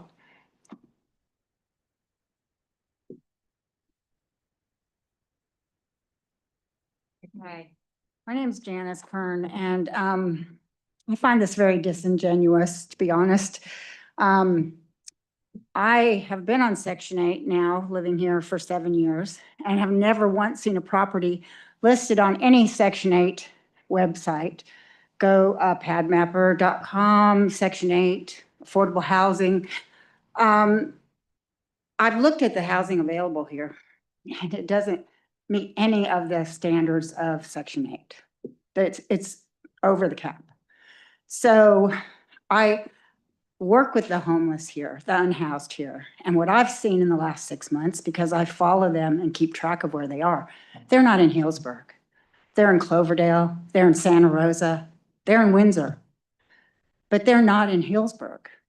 And these are some people that live here, that have lived here all their lives. And so I don't know if you know where these people have ended up, but they've ended up in some horrible places. One of them being the Commons or the St. Vincent de Paul over near Mendocino. I don't know if you've been there, but you guys might want to go check it out because they're glorified jail cells. They're addicts, drug addicts. Everybody there has an addiction problem. None of this is being addressed. These people are just thrown in there. It's a horrible community. It's not where you get well at all. And that's going on over here as well at the L&M. That's not temporary housing. You've had people over there for over 2 years. People, they're not moving. You're just putting up with them. And so my concern is, as somebody that's lived here 7 years and been doing this voluntarily, because I did it in Santa Cruz County as well. And Santa Cruz County did have lotteries. They had lotteries for every single apartment complex that was being built. I have never once received an application for any of these apartment buildings that were built, not once. And I've looked on the websites, nor has anyone else. And the few people that do live there, I don't even know how they got in there, but I feel like it's somebody they knew. But that is my concern. And I just want you to know that I'm aware, and I do keep up with these people. I care about these people. And, you know, you guys should care about these people because they are from here. And we do still have unhoused people here. So I don't see this ever being brought up here. I hear all the great, wonderful things that's going on in Healdsburg, but there's a lot of dark things going on in Healdsburg as well. And I just want you to be aware of that. And I really respect you, Mr. Sotomayor. I've worked with Mr. Sotomayor, but I don't find this to be honest. And I don't think that you would pick these people to live in any of your apartments. That's all I have to say. Thank you. Thank you. Anybody else? Okay, we'll close public comment and bring it back. Oops. Who would like to go first? Councilmember Kelly.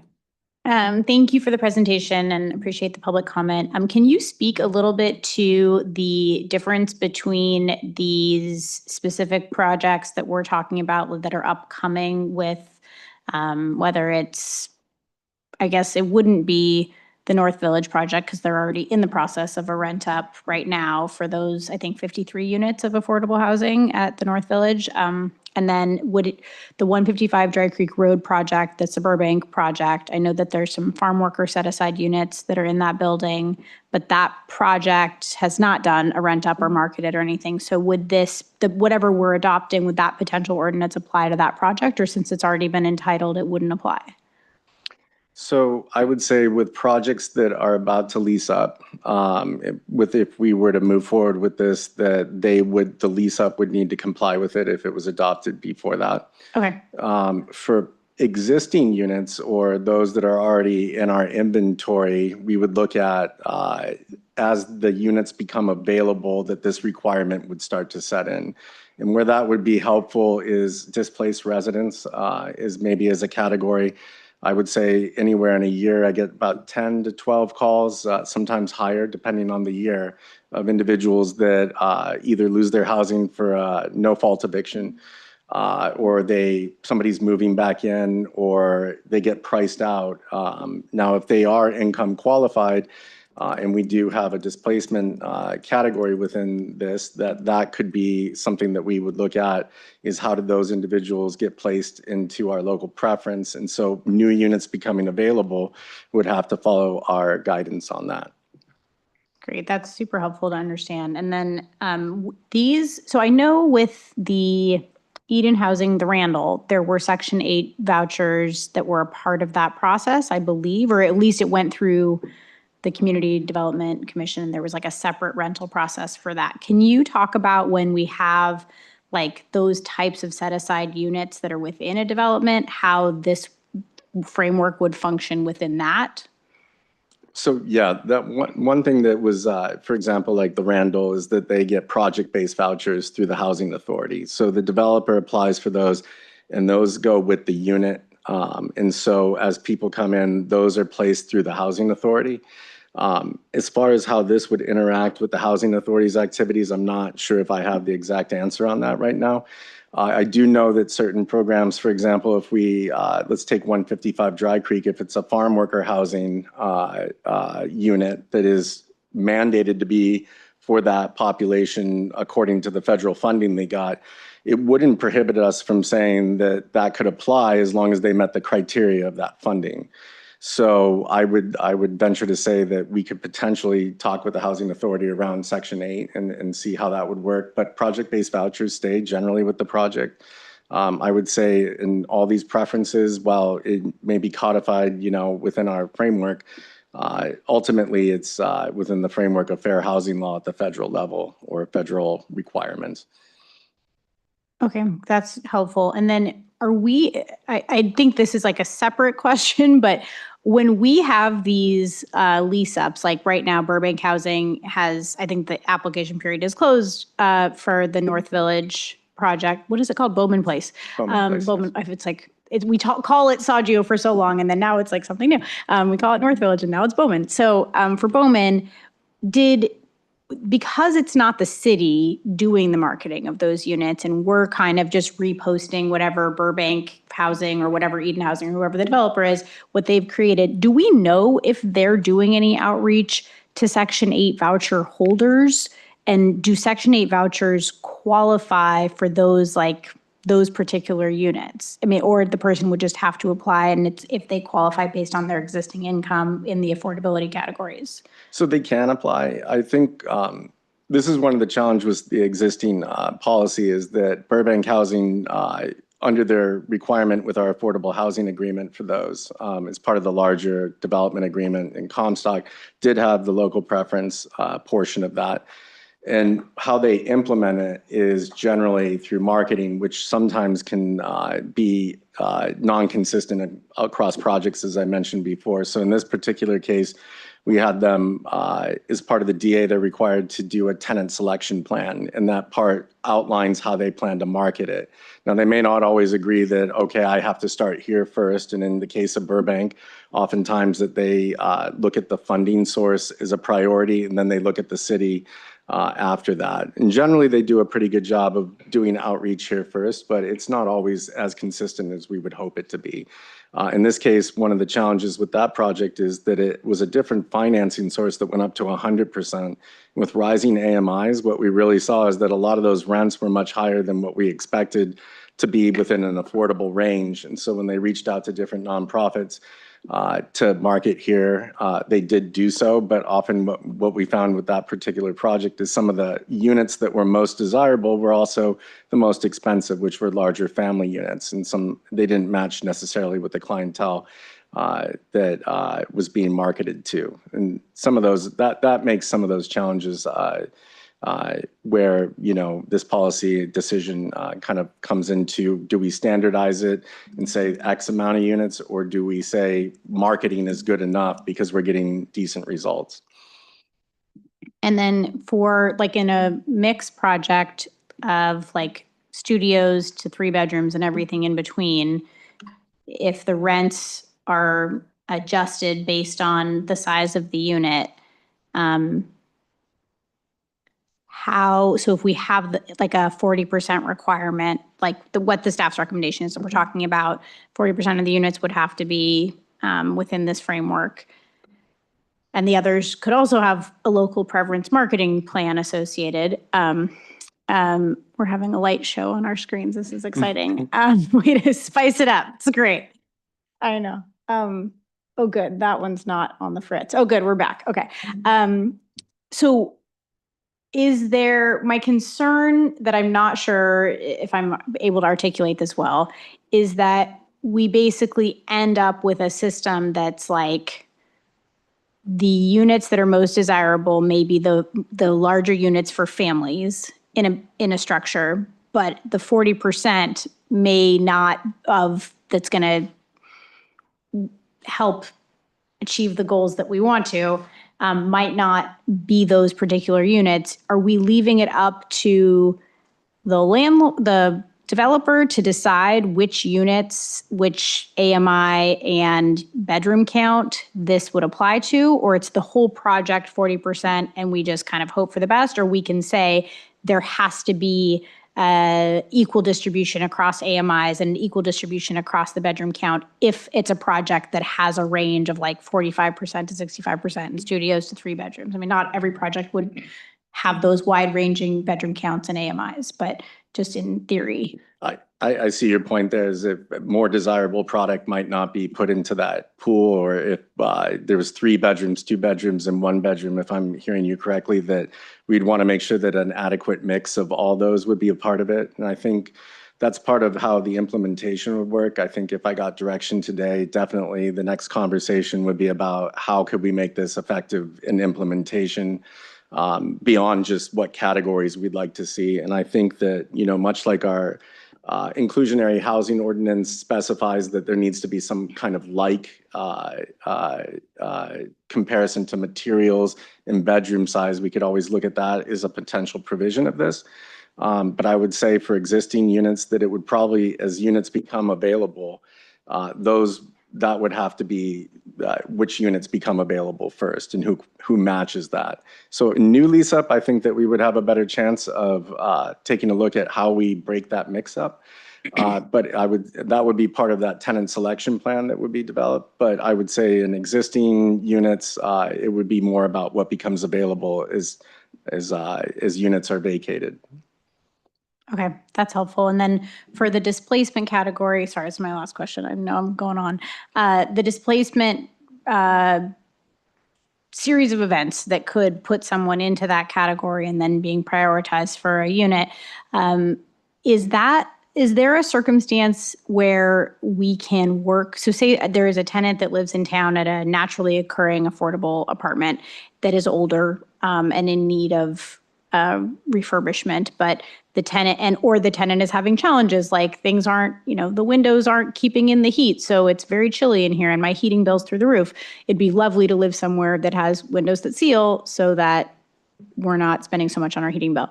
But they're afraid to talk to their landlord about it because if then they say, yes, we'll replace the windows, but we need you to move out. And also we came in to inspect it and it looks like maybe there's some problems with the ceiling in the bathroom with some black mold, you're going to have to move out for a year. And then the tenant's like, oh no, never mind. I don't have anywhere to go for a year. I don't fix anything. We've heard that a lot from folks who are like, I don't want to raise issue. I'm concerned about the living conditions, but I don't want to raise this issue because I'm afraid my landlord's going to have to move us out and there's nowhere to go to. Does that count as displacement? I would take that back to kind of what we're working with Corazon right now on individuals that might not feel comfortable going forward to their landlord about substandard housing conditions, let's say.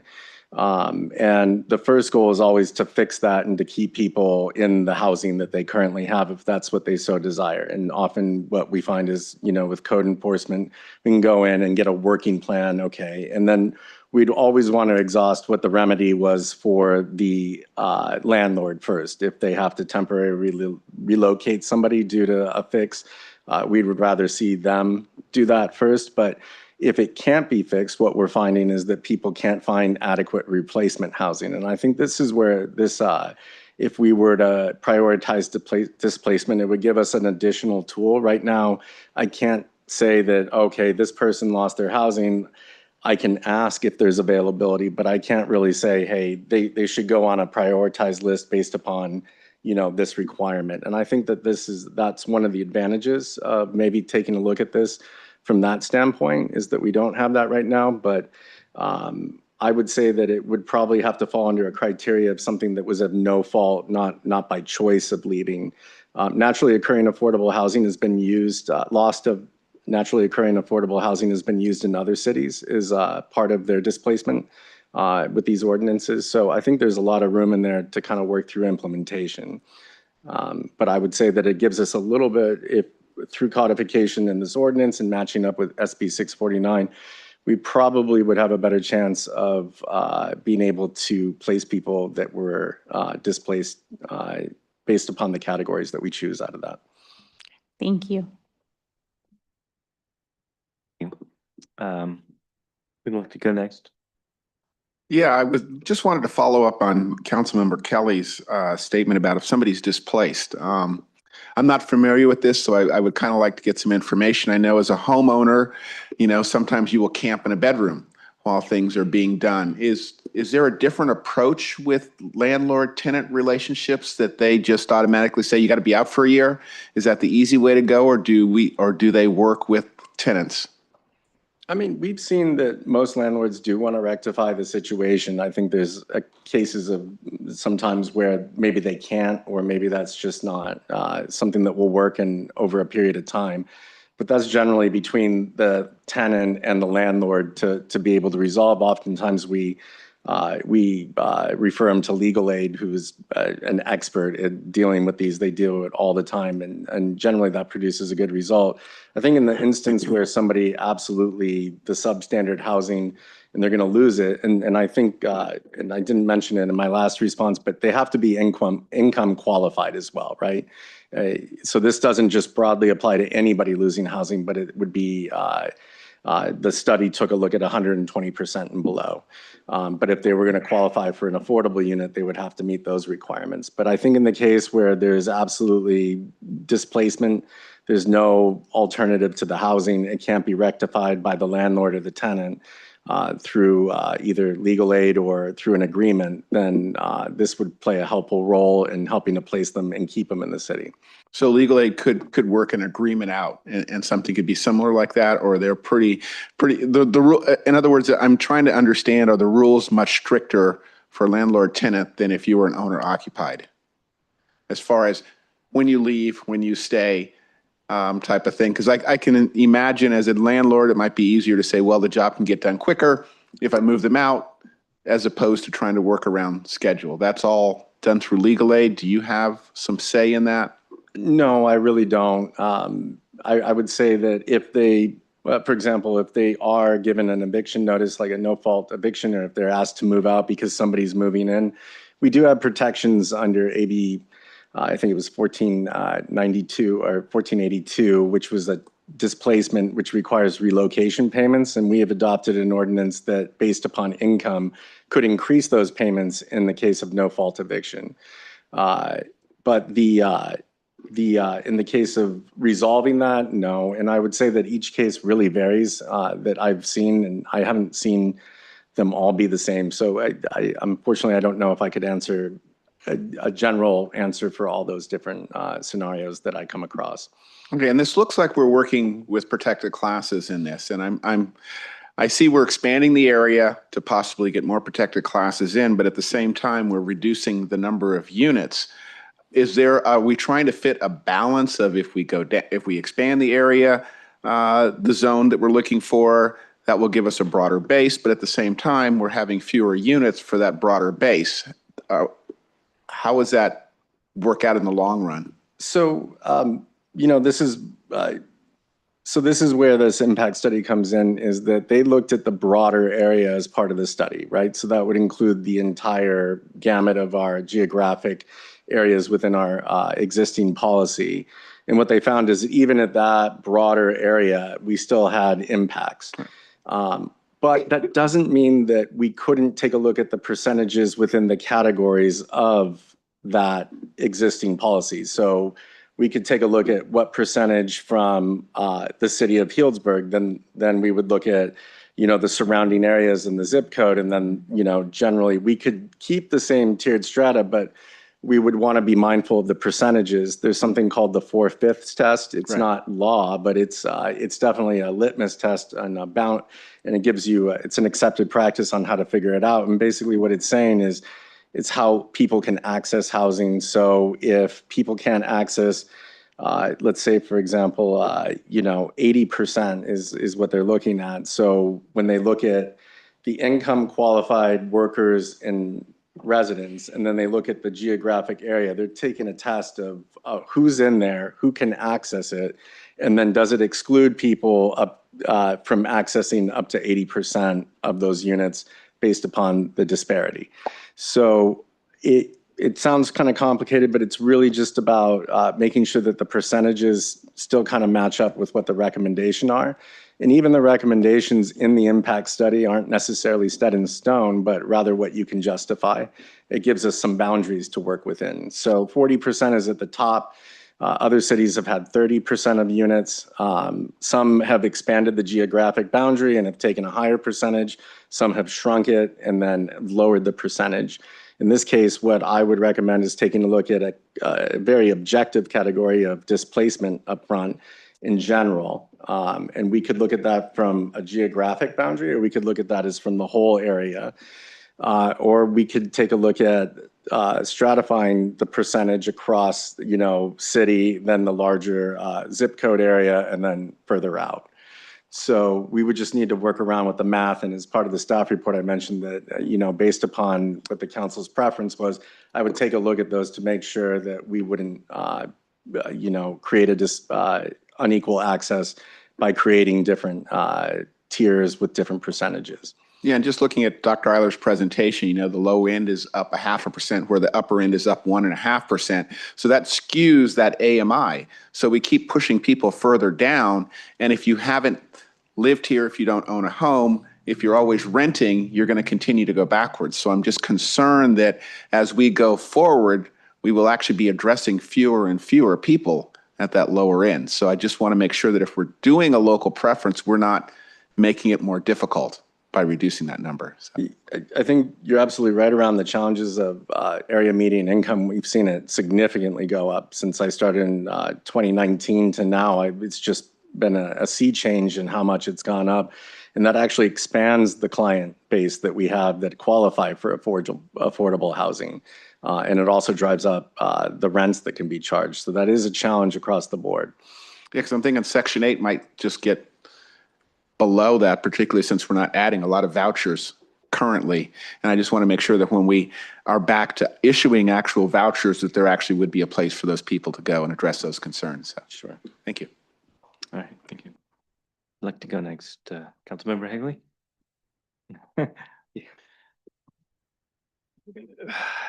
Well, this isn't. I actually read this proposal and I was boiling by the time I finished reading it. I was really disappointed in the recommendation, not yours, but the reports. And it almost read like the developers looking for a way to wiggle out of the spirit of our local preference and reduce access to those who make our community so great to live in. Kind of going back, I think it's important for a little context in history related to this. 10 years ago, we didn't have the level of affordable housing that we have now. I mean, they were barely even seeds planted in the ground. So this is right after Measure R, and they're just, it was a different time. And we had a local preference resolution on the books, but there were some issues with it. It had requirements that you had to live in Healdsburg a certain amount of time. And some of those things were, you can't do. So we went and reworked it and came up with the categories. And part of my concern at the time was I was hearing from Burbank Housing and different people that would come here and give their presentations. And we still hear to this day the numbers that get thrown around about how many people are on a waiting list for affordable units, right? And I don't know what the latest is. Back then it was what, 60,000, 50,000, 30,000. I mean, huge numbers for Sonoma County. And then they'd go into the Bay Area, the amount of housing that we need. And that to me was, and I knew that we had a lot coming down the pipeline, whether it was Hotel Trio that was under construction at the time. So we had some new units coming there. We had discussions on different parcels that weren't, that are now fully occupied and leased up and we're all happy about. But my concern was when you have regional developers that they're going to take their list of 30,000 people and just stuff it full of people that have zero connection to the Healdsburg community. That was my concern. And it was strictly about income. And the people that live here or commute into here from the surrounding areas that help make Healdsburg the you belong here feeling that we have, right? And when we went to the grand opening of the Randall, I mean, I've told this story before, but you introduced me to your friend that was that had the unit that was living in a makeshift garage, was here in Healdsburg, and then was living in a garage in Windsor, and then had this opportunity to now live in this unit with their two young kids that I got to go in and see, and I saw her kids years from now walking to school, going to the plaza, like doing all the things my kids that are, older now are doing. And you start to see that. That to me is what local preference is about. And this right here is government getting in the way of tangling everything up, making it more complicated. And then on top of that, to have a developer, I mean, I have concerns when, I think what we're trying to do is really protect the people that are helping to contribute to our community. And to Janice's comments about, well, I didn't know about this or I didn't know about that. That is one big problem that we have, is how are we getting the word out? So I guess my question is, like with the Burbank housing thing, we talked about having an open house for the various hotels to do, come do an application session. We need to make sure all the business owners understand the various categories. I mean, we could spend hours trying to educate people on AMI till your head spins, and all these different categories. These are for transitional housing. These are for farm workers, and all the different categories that we're aware of. But what we need to do is make sure that they're accessible to the people that live and work here within our local preference, to try to protect them so that they can stay here and find better living conditions than maybe they're in now. So I think that's where I look at this and I get frustrated, where I start to think, okay, what is so wrong with what we're doing now? Because it seems to be working. Do I want to add additional layers of tangled up government red tape on this? But I do have concerns about, a developer, and I'm not saying this about Freebird or Burbank or anything, but when I read this and I read the report, it reads to me as somebody that's very passionate about this is, well, we want to try to see if there's a way we can get out of this. And in my mind, it's not from a good place. It's, I want to fill my list. I don't want to go through the city's, tier of how we're trying to get people that live and work here in Healdsburg into a priority into these brand new units that the city contributed to, our community contributes to. I want the easy way. I'm just going to go down my list and fill these units, check it off. All right, now we moved on. And so that to me is a little frustrating. So I guess, and I don't expect you to speak for Freebird. I've met them, very nice. But do you get the sense that they're trying to get out of our local preference language? I don't. And the reason why I say that is that they did want to implement it, but what they wanted to do is have something to point to that gave it justification that they could point to when they're talking to HUD or other funding sources. These are generally accepted. I think that from previous experience with local preference, in talking to Robin Zimbler, who's the head of Freebird Development, was it in other communities that she's worked in, she's indicated that they did have ordinances and that those being vetted actually did give her more of a sense of comfort in implementing. When she was looking at the local preference in our disposition and development agreement, what she indicated to me was that she wanted to have something to back up how she's going to implement this. And this is generally the accepted practice on how you can go forward and make findings, like what we would do with like a nexus study with impact fees, is that you have to have some way to at least justify, how you're setting aside units or why you're implementing a preference policy. Not necessarily to lower it, but to at least be able to justify why it's being implemented in the first place and not running afoul of fair housing law. So I would say that the metrics used by EPS and how they looked at it, pretty standard across the other studies that I have found. I wouldn't imagine that there would be much differences between one firm doing it or another. Well, and I do want to point out that ours, you still have to qualify. I mean, that you have to qualify based on the HUD standards of income qualification. And so one of the thoughts that I had is there a way to strengthen that marketing piece instead of just saying independently, you go do it? No, you're going to partner with the city so that we have some control over an open house when something is when the property is coming online.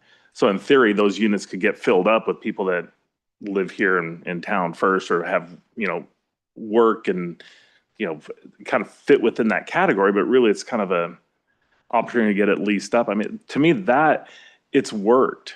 It is so nice to drive past the Randall knowing 85% of those people had some kind of a connection to Healdsburg already, and now they're in a much better place, just in general, and housing stability and everything. And I mean, that's all I'm wanting with the local preference.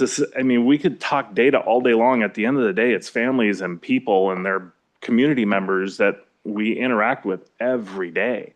That's what we're trying to do this for. And so I don't know if adding another layer of bureaucracy and red tape on top of that, I don't know. I'm almost inclined to, we've talked about in the past about when we do the annual updates from the various developers. I want to start getting stats on, who's moving into the units that become vacant, not just on the initial lease up, but when those units turn over. When they do turn over, is the property manager then going to the list of Burbank Housing and just plucking somebody from Petaluma that's, or are they taking a few seconds to just kind of look to see, oh, this person works at this restaurant or whatever, and their kids are in the school. I don't know. So I feel like having more data from that standpoint, where you know, the study was just looking at demographics for an area. I mean, we have some pretty good data of who actually has leased these units. I mean, maybe that's what helps strengthen our case for people like Freebird. I don't know. Those are my thoughts. Sorry. I get heated on this topic. Did you want to address that a little further? Okay. Related to this? Okay. Okay. Per what Councilmember Hagley just said, can we leave the current local preference policy as is and not make a change? I think, yes, we can. And then it is just a marketing plan and an Yeah. outreach plan?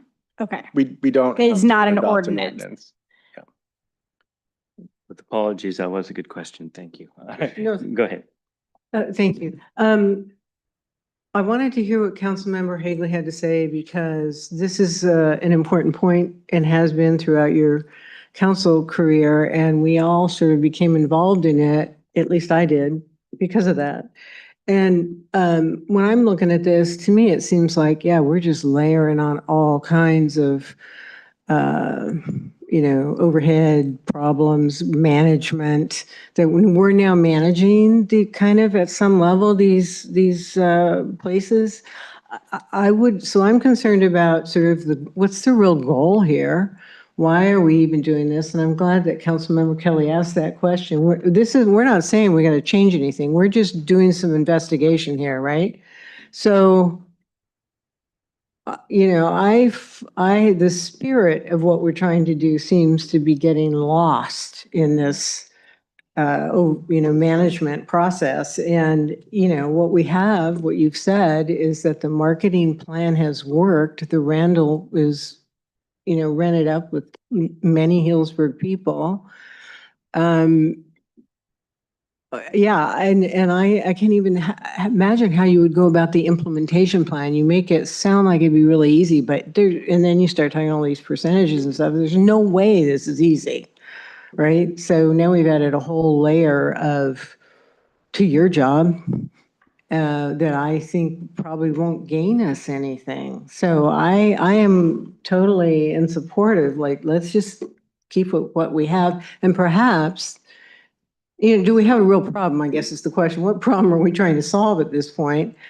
Is it Freebird's problem? Is it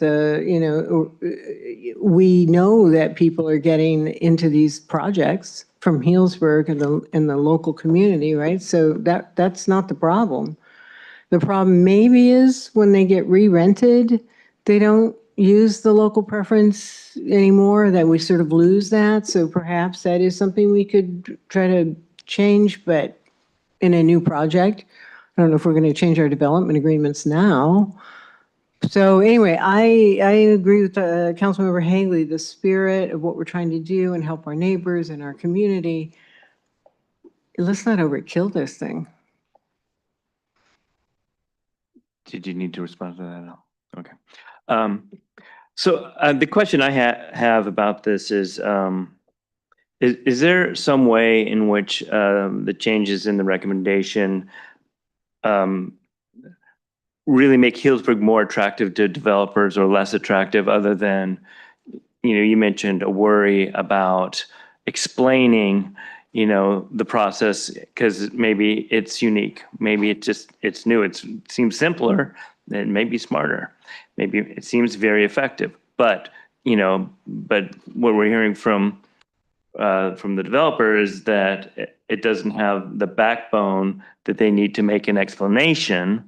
But is that really going to keep someone from building here? I don't think it will. Okay, so I tend to agree that we've got a case of something that's not broken. It's actually quite successful, and I was wondering if we were going to unearth some sort of legal challenges or something like as we look deeper here, and maybe down the road something will emerge that we'll have to address, but right now that doesn't seem to be the case. And probably the explanation that Councilmember Hagley gave is a very, very strong one, but I'm having trouble finding, except for in some very rare cases where equity is damaged by the present policy. And, you know, if it were, that's kind of what I want to focus on. But I think there is concern that a change in the policy would give developers more leeway than we'd want them to have. And, you know, what we're giving them as a plan for creating local preference is actually quite simple and workable. Do you agree with that? I think there's multiple ways to approach this. I think when we took a look at this, what we didn't have in the original period was the disparate impact study to kind of understand what that would look like. We do have a successful policy right now. I could think of a way to maybe even revise the existing policy that we have to include the data requirements and very specific requirements on how these tenant selection plans are implemented. And I think that that's something that we could definitely take a look at within our existing policy without having to go the route of adopting an ordinance. Okay. I'd like to circle back to Council Members Kelly and Edwards. They're at the beginning of this discussion, see if they're following where the discussion sort of has gone in terms of, you know, the council's recommendation.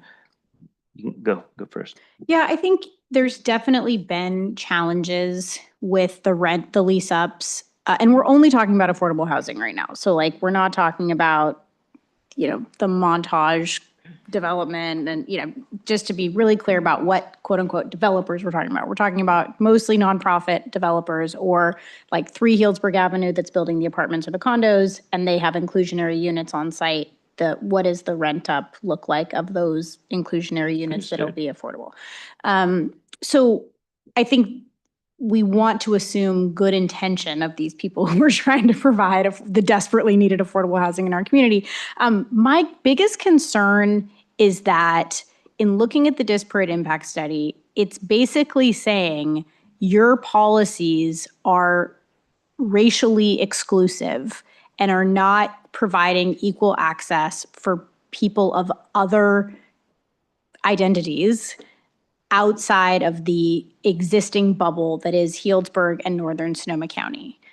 I read it as saying your policy that we currently have is preventing Asian Americans, African Americans, other identified ethnic groups from having access to moving into Healdsburg because you're basically prioritizing to an extreme level the existing demographics of Healdsburg. Is that correct? Did I read that right? I think that they looked at it in access terms, but not necessarily in our policies stopping that. So for example, with marketing, I think that when they were looking at the impact study, what they were looking at is if you applied this preference across all units, for example. If you said all units had to go to locals in that manner, that you would create those impacts. Marketing has always been kind of how you approach how you're going to put this information out, and using local nonprofits has been a standard across most cities, is to get the information out first in their community and then a broader population. Most marketing plans would have multiple approaches beyond just city limits and nonprofits. It's part of the tenant selection plan.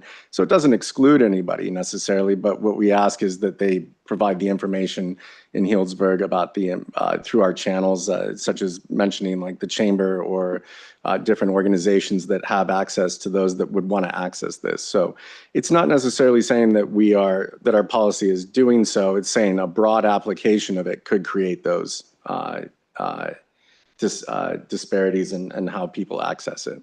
Okay, so I think I want to clarify. We have a marketing requirement. We do not have you should rent to people who live in Healdsburg or work in Healdsburg first. And if you can't fill your units that way, then you can expand it to 95448. Then you can expand it to Windsor and Cloverdale.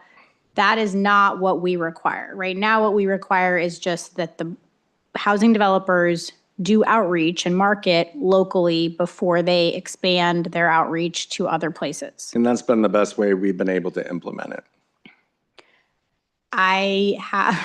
So it's working, but I also feel like if there was a developer who came in and said, yeah, we marketed it to Healdsburg and we also marketed it to other people, and you technically can't mandate that we only rent to your criteria, we're gonna go to our 10,000 person waiting list.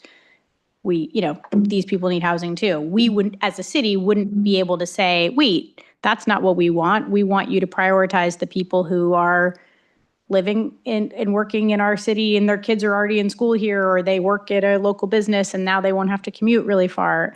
We can't, there's no backstop for the city to be like, wait, that's not what we want. It would be very difficult, I think, to mandate that. You have, for example, like the low income housing tax credit, basically it states this is for general use, right? And then, how that applies is we have SB 686 that was passed back in, I think it was like 2016, because federal fair housing law was starting to get incrementally reduced under the administration at that time. So California took it upon themselves to bring this affirmative fair housing. It was a part of our housing element. We have a plan in there on how we do that. So we're consistent with our policies.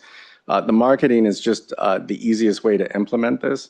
I think that one of the things that you can do to reduce that impact is who are you marketing to as well, on top of just the local. You can say, well, this study definitely demonstrates that we're missing certain protected classes. Let's make sure that we put an emphasis on that too, so that we're not creating those disparities as well. How have we gotten so many local residents into units in the recent history of getting when those new apartment buildings have come online, if we don't have any ability to mandate? It's just we got lucky? I think. Or they went along with what our goals were? I think a lot of times it's how we work with the developer and how we implement it. For example, like Freebird doing this study was for them to get a sense of comfort in how they're implementing it, and they want to abide by what this study says as far as a prioritization and lease up. Other developers sometimes cite, well, I'm using this program and I can't do that, or I want to pull from, Section 8 vouchers, or I want to pull from a county list. And, we ask them to market here first. But I think what has really helped, and as I mentioned in the report, is the working with our nonprofit partners and getting the word out and having a knowledge of who is looking for that housing. Has definitely, I think, increased our results, because they apply first. But once they apply and then they're on a list, really from that point, I think that that's another maybe opportunity, is that we look at how that tenant selection plan works within the framework of our existing policy. There could be data reporting changes to our existing policy. There could be the way that the tenant selection plan works.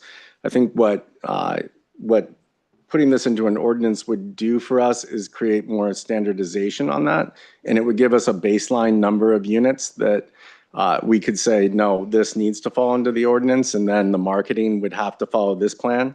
And so they could complement each other. But I can understand the implementation concerns, as well as adding layers to it as well. I think there is an opportunity within our existing policy to maybe make a few changes that would strengthen how that works.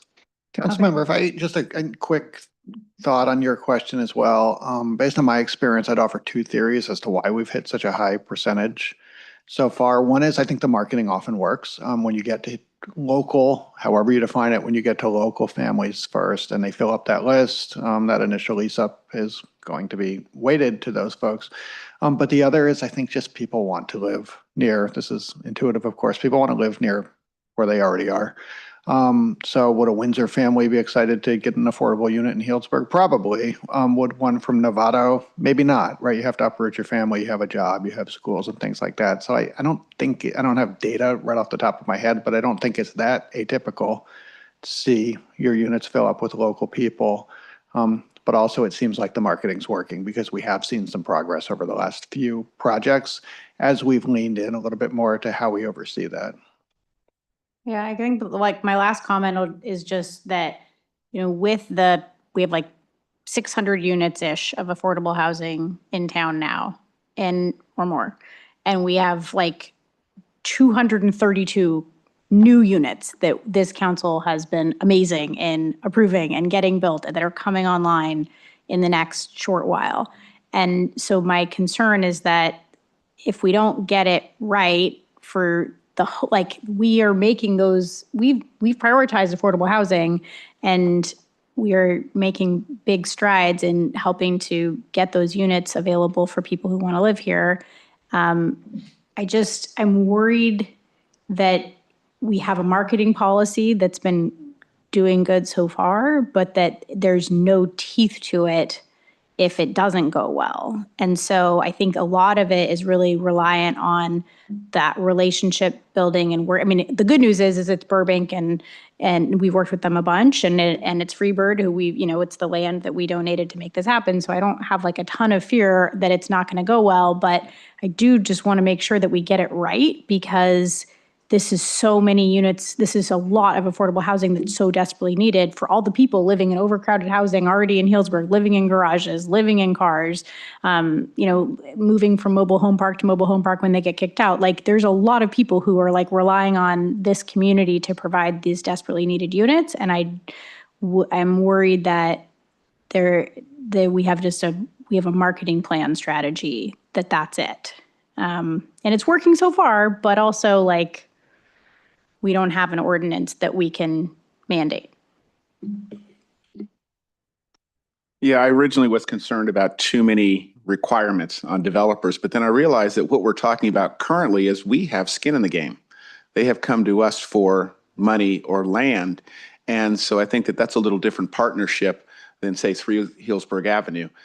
So having something that really addresses that, and where we are at the Randall is an excellent point of people who are in our community, and anything we can do to keep that is really important to me, that the intent of that local preference. I will add for the like 3 Healdsburg Avenue for inclusionary projects, we do have affordable housing agreements that also put this local preference into their agreement with that. Yeah, I'm just thinking that when we're actually putting money in or land in, we definitely need to be able to have a strong approach to those projects. And if you don't want to do it, then, work on your own. Councilmember right here. Just a couple quick comments. This has been a very valuable discussion. So even though my blood boiled a little bit when I was reading the agenda, which does happen from time to time, it's good because we are able to kind of hash through these things, and it really highlights what we are doing right. And it also highlights areas of improvement. And I think we heard through the public comment, some of the areas of improvement, which has been kind of a struggle, is like, how do we, it's like a council meeting. Somebody, well, I didn't know the city was doing that. How come I didn't hear about it? It's like, well, we put it here, broadcast it. So there's always ways to improve how we get information out. We've been really good in certain segments. How do we expand that? And we heard from the public comment that there might be some gaps in how we're doing that. And I think we can continue to improve that. I think the one thing that is working is, somebody with the background in commercial real estate who knocked on doors in Richmond, California, trying to lease out a medical office building way back in the 90s. We're kind of delivering tenants here. How do you bring tenants? And that's, when you're out leasing and you have a ready pool, how are we helping helping facilitate? Here's a bunch of people that fit the criteria of the income requirements that are there.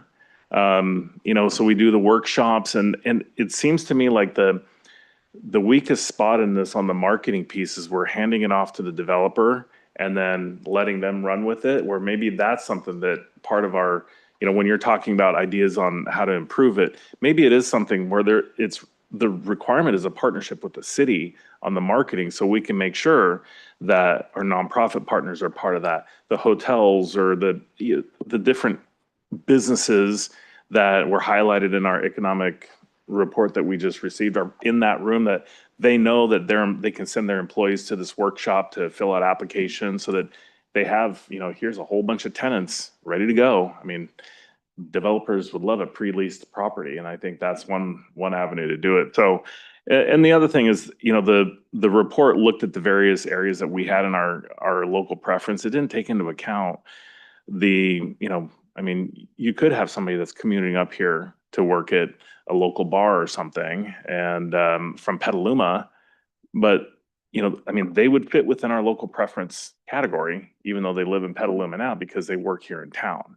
Like, we want people to abandon the commute and live and grow up, their kids grow up here and become a part of the community versus leaving at the end of the day. So I think that it was a very valuable discussion. I would be interested in, hearing some of the suggestions after this, like how, whether it's strengthening or tweaks to our existing policy that to the resolution or our approach.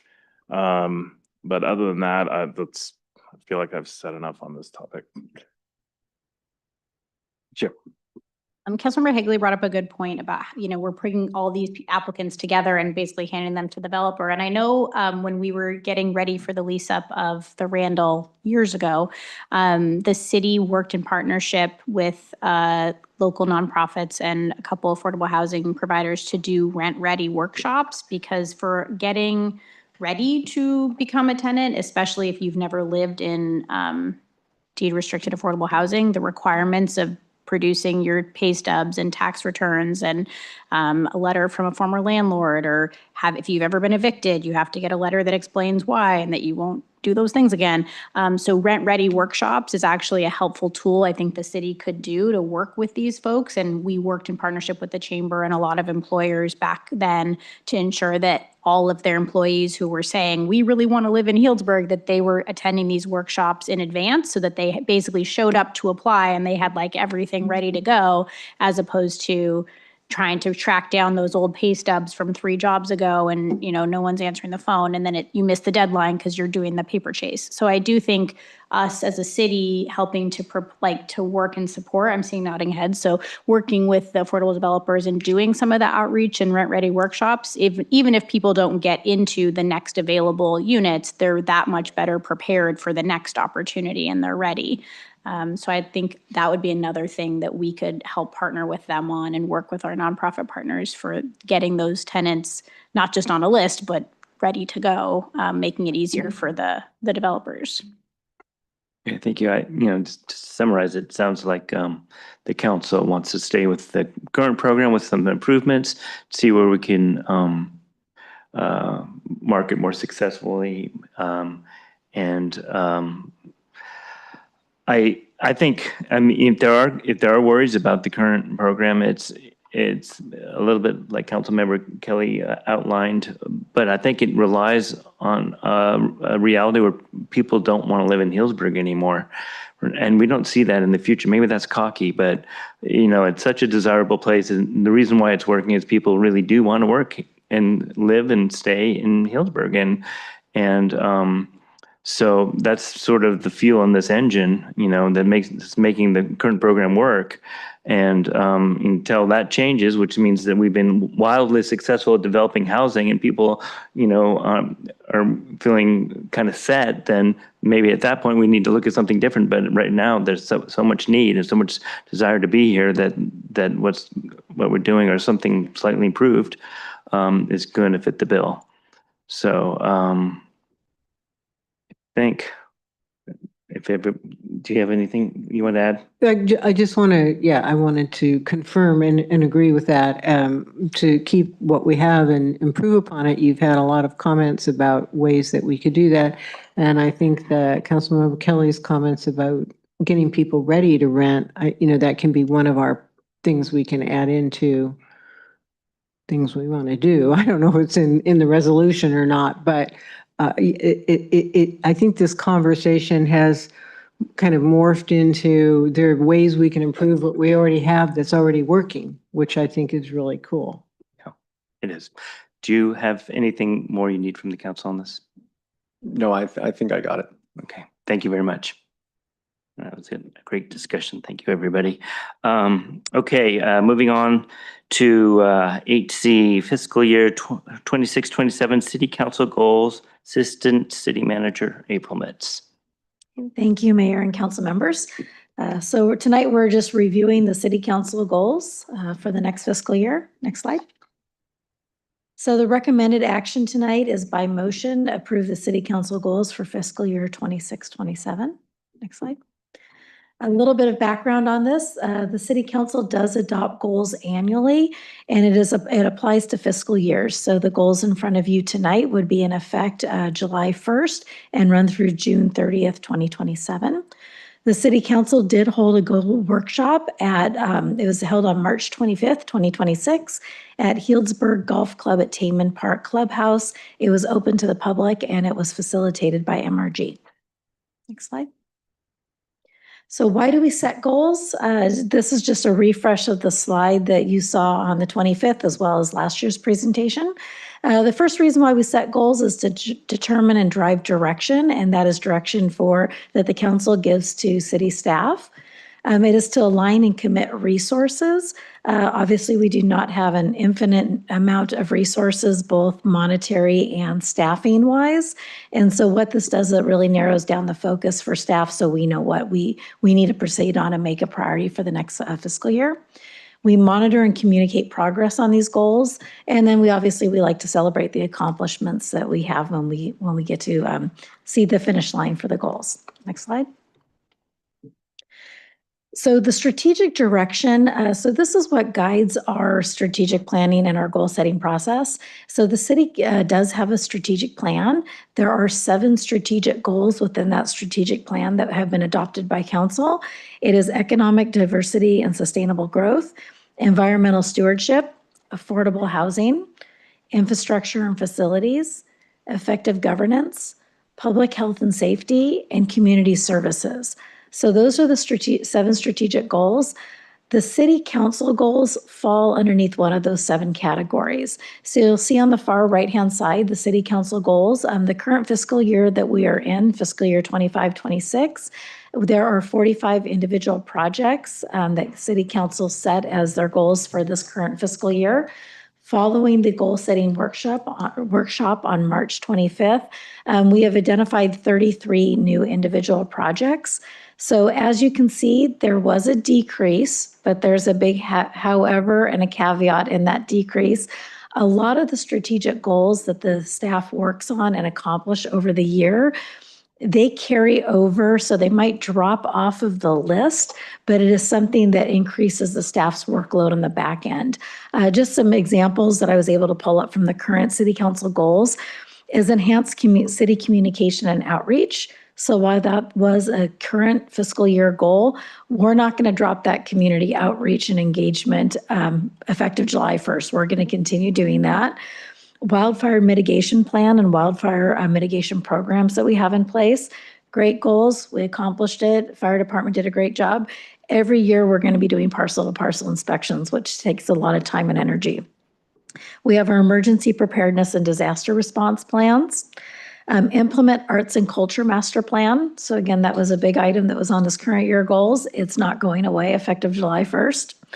Fully family community pavilion operation.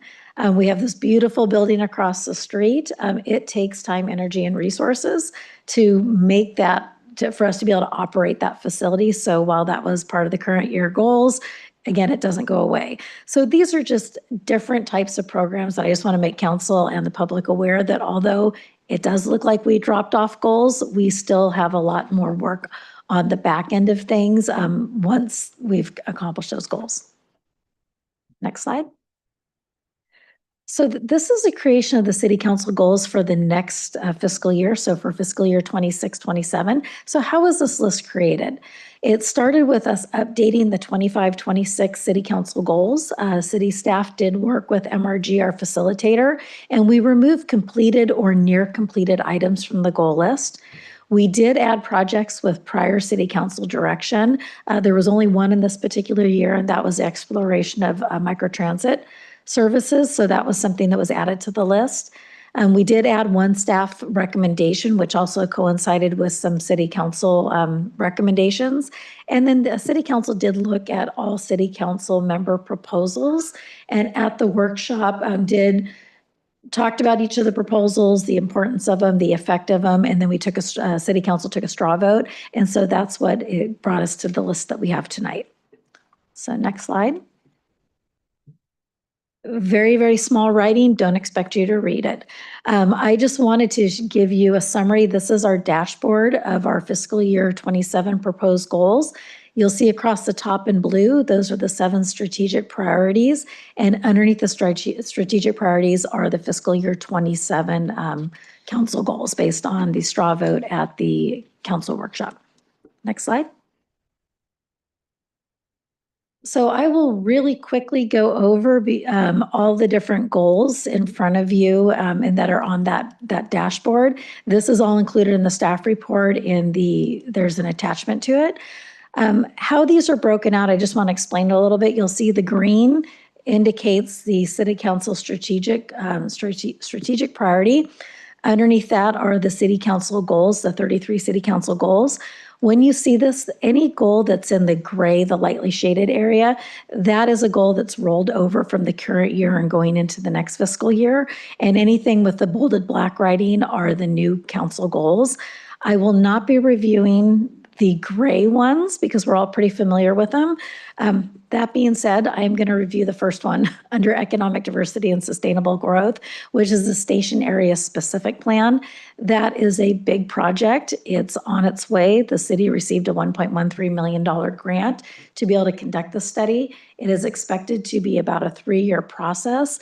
And in the next fiscal year, the goal is to onboard the consultant and the committees, launch the engagement and planning process. So that is a very large item. It's probably a once in a lifetime project for many people, and it's exciting that we are getting underway with that. Other council goals under economic diversity and sustainable growth that are new is to evaluate enforcement tools for illegal vacation rentals, review expansion of permitted uses in the downtown zoning districts, request a presentation by Nomad on their work in activating the North Downtown commercial area. The next strategic priority is environmental stewardship. The new goals that were added is to explore a microtransit mobility program, expand affordability for electricity customers through super off-peak incentive and load management programs, and specifically pilot an off-peak energy rate program, and then also expand and simplify our time of use participation. And then finally, under this category is City Energy Sources and Opportunities Report is to bring an update to City Council. Next slide. So the next strategic goal is affordable housing. Only one goal has been added to this, and it's explore a silent second home ownership program. Next category is effective governance, is to hold community conversations in every district. Now that we do have district-based elections, we are looking at revitalizing the Coffee with the City program, holding one meeting in each district annually. And who would be involved in that meeting would be the city manager, department heads, and the district council member present. So just want to provide a little context for that. Under public health and safety, we have update the city council emergency operations guide and training, and then also enhance awareness of police technology tools. Next slide. So under our infrastructure and facilities, there's 3 different subsets of the strategic plan. For parks, landscaping, streets, bikes, and pedestrian, you will see there are 3 shaded items. Those are big projects coming our way. We're excited to see those. In addition to the current projects, 2 more were added. One is conduct a community survey to inform transit demand and use. And then the second is to create an artistic enhancement of downtown bike parking areas going forward. So as we're adding new parking areas in downtown area, we want to be able to make them prettier. For infrastructure, the one goal that was added was develop a streets maintenance financial investment plan. As noted earlier, we do not have an infinite amount of resources, so it's really developing the investment plan to sustain and improve the street improvements. And the next slide is community services. Same as the previous slide, we have 3 different subsets of the strategic priority. So for the first, under policy and programs, these are all new goals. The first is to send an updated immigrant support letter.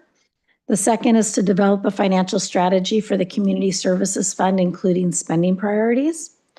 Third is to develop and disseminate a community childcare directory. And then the fourth is to receive information and consider support of California Cultural District Designation application. And then under Parks and Open Space, there were two that were added. One was to prepare a Parks Capital Bond strategy, again, to deal with the limited resources we do have. And then the second is to enhance West Plaza Park, hopefully in partnership with SMART and to have some SMART funding. So the next slide. Again, that was a very, very brief overview of a full day's workshop that we all attended. And so again, the recommended action tonight is by motion approve the city council goals for fiscal year 26-27.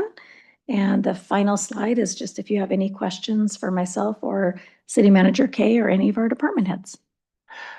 Thank you very much. You did a great job of boiling that down to just a few minutes. Appreciate that.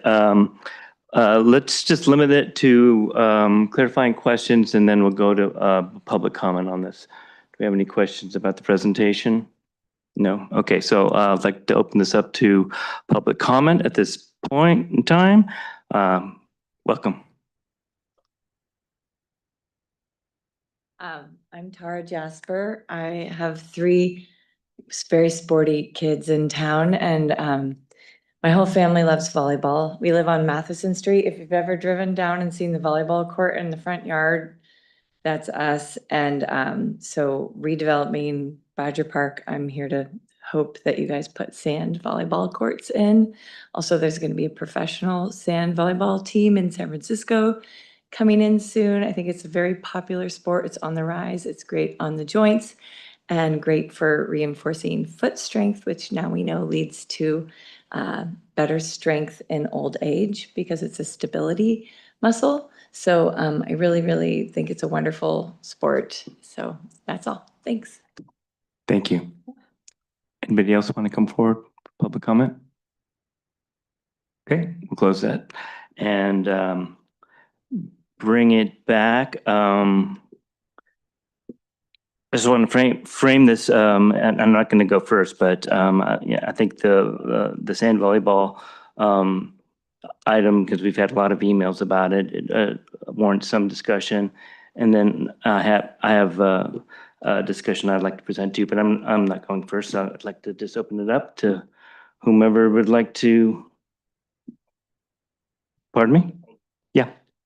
Well, I had a question first. So on the sand volleyball, when I asked last time, the request was to get 4 sand volleyball courts installed. What I'd like to do is modify that. You know, since the goal setting, we've obviously got some emails. We also got a presentation from local youth, and the #1 request was sand volleyball courts out of, I mean, tremendous response for that. So I guess my first question to the city manager is, I'm sensitive to staff time, capacity, and obviously the budget and everything. So if I were to modify the request, because there's clearly a lot of community demand and you know, excitement around sand volleyball courts, if we were to just direct staff to identify a location, how big of a lift is that? Well, certainly it's cheaper, Paul, to do that. We don't know exactly what the cost of implementation would be, but it's certainly into the 6 figures. So identifying location does not entail that. And identifying the cost too would be. Yeah, which would be more, frankly. There are tiers of how much you might want here. Figuring out how many courts, the dimensions of the court, where we have flat terrain, not hard. We could do some work there and provide some options. Potentially coming up with cost estimates come in all, levels of precision. So, a very rough one, probably not a big deal. If you start looking at things like drainage, what's underneath the ground and how's that going to work, and doing some engineering and design, it could be a fairly involved effort to come up with a good cost. An order of magnitude cost in a location, I don't think is a particularly complex project. Okay, so maybe we'll have a straw poll on this. Was modified. Yeah, so I think it's, where sand volleyball courts could go. I don't think we need to get into engineering drawings. It's really bring something back to council. Hey, we've identified these couple of locations. And then at that time, do we want to go down the path? But, but then we at least have something that can be identified, maybe have an idea of what the costs are and whether it's the city or, community raises money.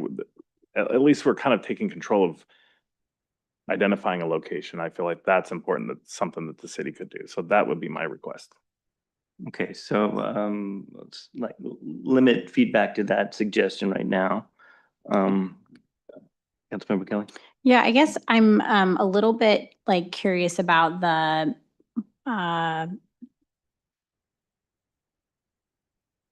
work that the Community Services Department has been doing to convene a park design team and the years of community engagement and feedback sessions around what elements for each of the parks, both the Laura Fish Summersall Park and then the Badger Park master plan concepts. So neither of those parks have I'm trying to think of what the right word is, is Director Themig in here? He's probably available. But the difference between a conceptual design or a master plan and then the next phase, which is more of the programmatic, put this, what we evaluated in the original phases of those parks was a conceptual high level.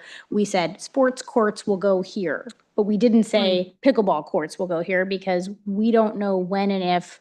We have no money to build these we have very little funding yet identified to build these parks. And so we didn't want to say we're building pickleball courts here because who knows in 30 years if pickleball is going to come in and go out. And maybe it'll be wall ball by then or whatever. So we had this process that's still ongoing. And I feel like I totally appreciate that this is what the community wants. And I want to make sure that when we get to the point of building the right athletic facilities within the parks, we are doing what the community wants us to do at that time when it's fully planned and evaluated and funded. I have some chicken or egg concerns of us being we're going to identify a spot to put sand volleyball because for example, Badger Park floods. We know that. We had to do an EIR around the park design to ensure that we weren't doing anything that would trigger environmental mitigation efforts. So if the park floods and all that sand goes into the river, is that a problem, right? So that's what we're trying to evaluate when we do it from the master planning process to doing CEQA to then programming the park within that environmental evaluation.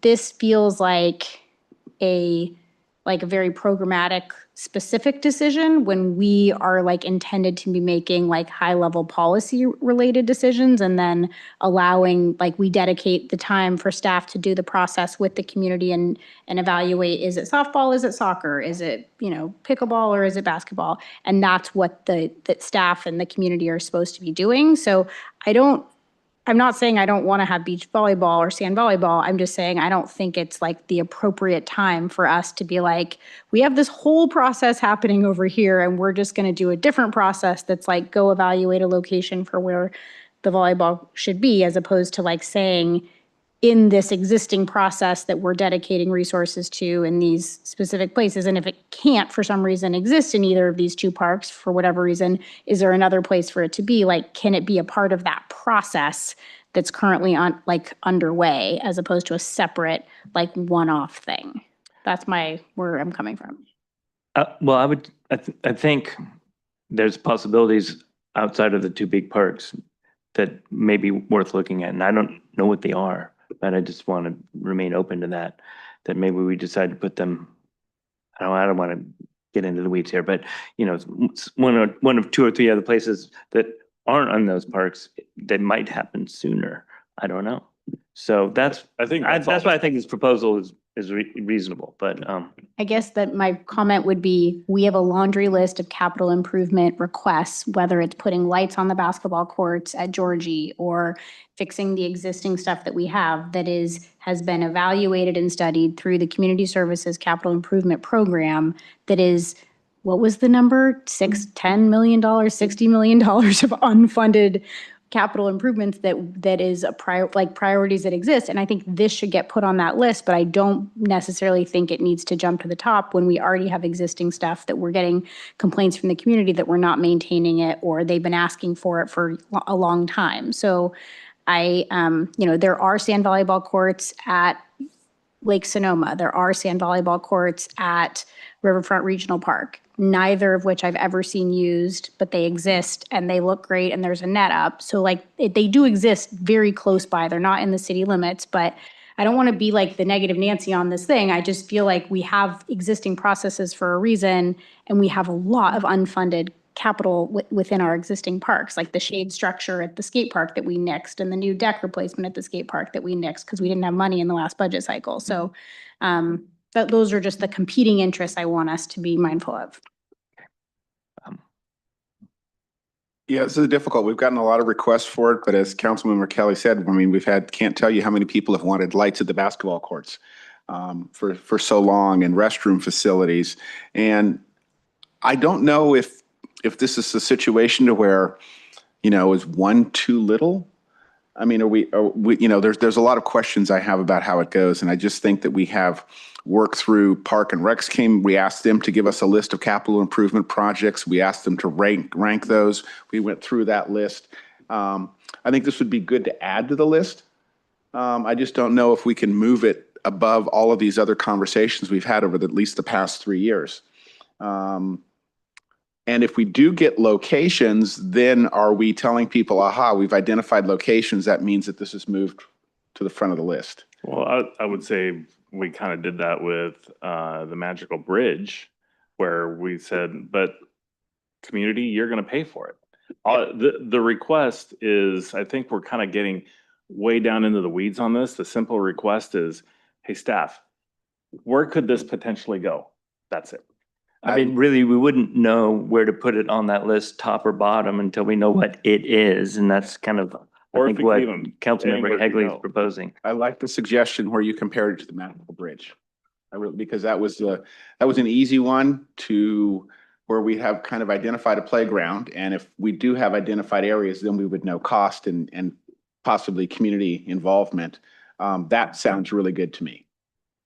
Yeah, the community involvement piece could change everything. You never know. Councilmember Mitchell, do you have anything on this? I'm really conflicted on this. I want to support the whole idea, but I have a concern, and I think Councilmember Kelly said it well.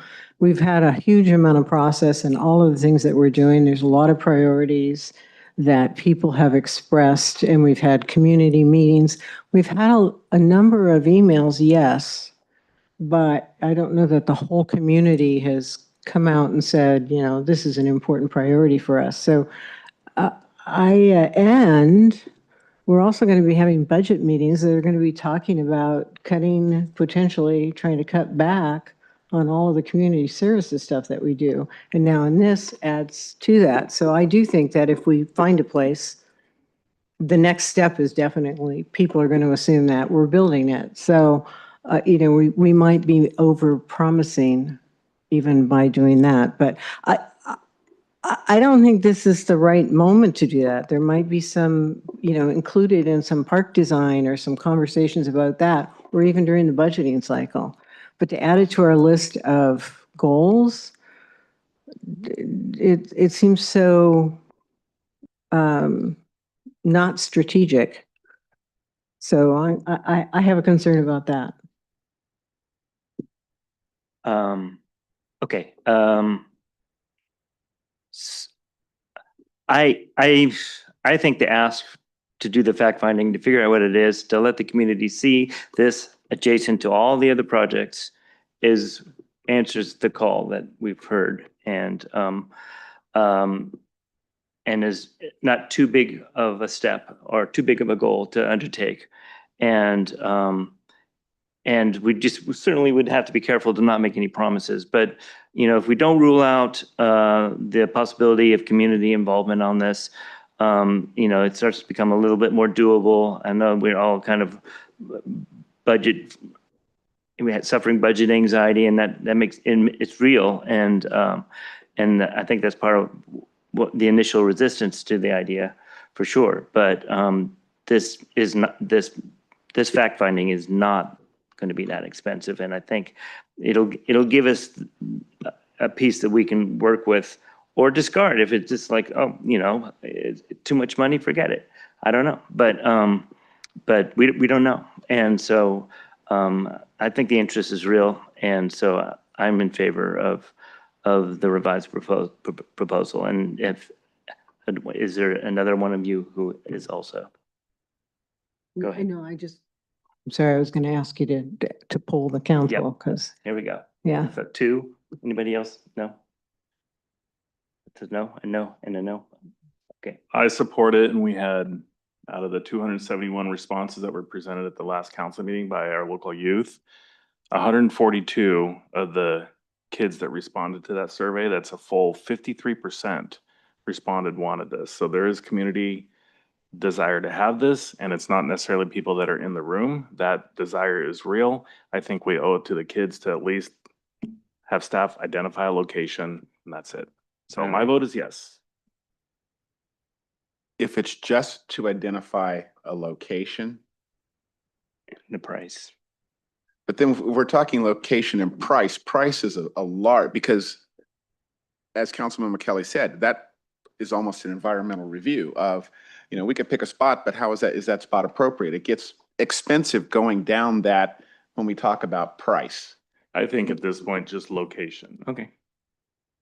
I could go with just location. All right. There's 3. Okay. Thank you. All right. So I have an item, but I'll let the council go first. Anybody else? I think it's lovely. And I do think that some of the most impactful work that our city does is through our community services department. I just look at the opportunity to set goals and strategic direction for our city and the $100 million that we spend every year for all of the different departments and things that we do. It's, to me, is just like a huge, I think we're just kind of looking at what is the goal of goal setting very differently. And I think that, to me, is the part that I'm just struggling with, because I totally think we should have sand volleyball courts in Healdsburg.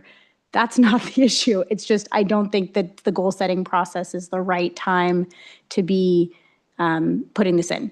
But that's all I want to say on that item.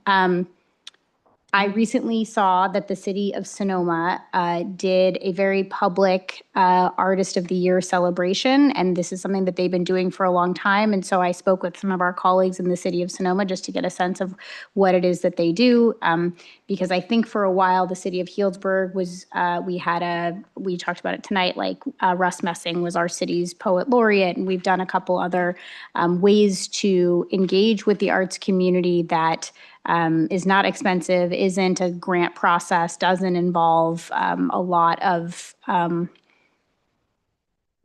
financial component, but it is a way to celebrate the talent and the folks that we have in our community, similarly to how we do the Volunteer of the Year award and something like that. So one thing I was wondering if the council would consider is, because now we have an Arts and Culture Commission, for one of their items coming up in the next year's goals for that commission to evaluate would be the idea of proposing to the commission to do some sort of Artist of the Year or city artist that we can have a process and celebrate that person. Now, what that looks like, is it a certificate or is it a, some sort of thing outside the council before we have a meeting? I don't know. It doesn't have to be something massive, but just a way to elevate some of the amazing artists that are in our community and kind of culture bearers without it being a huge financial component. So I was wondering if the council would consider adding that as one of our strategic goals for the Arts Commission to consider in this next year, and come back with an idea, not of a person that they've identified, but of a process that they would be interested in moving forward with, if that's something that we would want to do. Okay. I'm okay with that. Yep. Myself also. There's 3. You want to chime in? Sure, why not? Okay. All right. Do you guys feel like I articulated that well enough to put something down? Okay. I think so. I'll just really quickly try to say it back and make sure we caught it. You'd be looking for the Arts Commission to provide feedback and guidelines on what this program would look like for council review, presumably subsequent to that, then to actually initiate it and start giving out the awards, correct? It should be their baby, and I think we should be patient because they're very busy. But it'd be great to put something like this together. Would really be a great celebration, I think. Okay. Any other similar proposals? Okay. I want to return to one of the goal proposals that was made by Councilmember Kelly, and just want to say that I fully understand that you win some and you lose some at goal setting, and I've lost some and I've said goodbye to some ideas, and that's cool. But there was one that I don't think the straw polls happened very quickly at the end, and it wasn't clear to me that everybody understood what the proposal was. I thought it was a very simple one. I was a little surprised it didn't pass, and so I would like to revisit it. And that was Councilmember Kelly's, and please correct me if I have this wrong, if there's more to it or less to it or whatever, but was to for the council to receive an update on our diversity, equity, and inclusion plan. So do you want to answer that question? Was there more to that proposal, or? No, it was basically like, could we have one time a year where we get a presentation back on what, if anything, the city has done in furtherance of the implementation of that plan, just to have a way to hear what's going on. So, my concern is that it was voted down because there was a concern about the cost or some, I don't know what else, but this is a plan that's been adopted. It's being implemented. It's going on, and I don't see the logic of not receiving an update on it, if not once a year or every other year or something. And so that's what I'd like to bring back. Go ahead. That makes sense, but because we do get updates on like the climate mobilization strategy annually, that's not on our goals. That's just part of the process. So is this something that we just direct staff to do that annual update? I mean, that's how I understand it's kind of the same thing, I guess. I think when we I think when we adopted like the climate mobilization strategy, we built into it, just like when we adopted the plan for the L&M Village, that we said, we want quarterly updates on this. We don't want to just put this in motion and hope for the best. That we didn't ask for that with the DEI plan. So we're not getting that as an annual or semi-annual update. Is that accurate? I think it is. I don't recall exactly where it's written on the climate plan, but I feel fairly strongly it's written somewhere because it's been baked into the implementation. And I guess my point is that like we did a ton of work. There were hundreds of hours of community input, a lot of they did student input, they did seniors, they did people who live in affordable housing. I mean, there was like a lot of energy. And then a lot of the stuff that we heard and put in the plan, we've actually done or started doing. Like one of the big asks was like, why don't we have more farm worker housing units? We're doing that. We went out, city got a grant. We're doing that at 155 Dry Creek. And I don't think we've ever tied those things back to, we heard it from the community. It was in the DEI plan. You asked for it. We're delivering on it. And here's where it stands. Those units are going to be, they're pouring the foundations. So that's kind of the goal. It's a little bit of just reminding ourselves what we've done successfully and also just have another touch point with it. And that's just an example. I think there's probably other cases that we could look at, but okay, thank you. So can we have a straw poll on this? Okay, so there's 3. Yeah, okay, good. Thank you. Great. Glad that happened. Is there anything else we want to do before we what about the fireworks? Sorry. I'm happy to consider looking at doing a pilot of a drone show. Really? Thank you. Yes. Do we have one more person? A stroll? We got 3. Look at that on there. That's amazing. I know you're hating me a lot right now. Thank you. Not making eye contact. I'm hating the cost of a drone show. Yeah, well, there's a cost to the fireworks show too. So anyway, great. We can, I'm not sure what we just agreed to exactly, other than to, Well, how do you understand it? yeah. April? I think Well, how it was worded was a pilot of a drone show. What So was are the you- request when when it came to us during goals? Maybe you can articulate the request since it came from you. Well, so the request was to look at alternatives to fireworks. And a drone show is not the only thing that's an alternative, right? So, and yes, costs are coming down. They are more than fireworks, all of that. But to at least get it into the work plan would be wonderful. It'll be easy. We have an agenda already from last year. Yeah. We'll duke it out later. So you want it to maintain, not a drone show, but an evaluate alternatives to fireworks. Yes, Okay. yes. I'm good with that item. May, can I just clarify, since it is May, that this would be for, it took me a minute. 2027. Oh, no. This would be for Yes. future Start years. tomorrow. Yeah, get on it right now. I No, yeah. didn't want anybody to be shocked and upset if we actually did a fireworks show this year. So, No, I'd say 2027 potentially, thank you.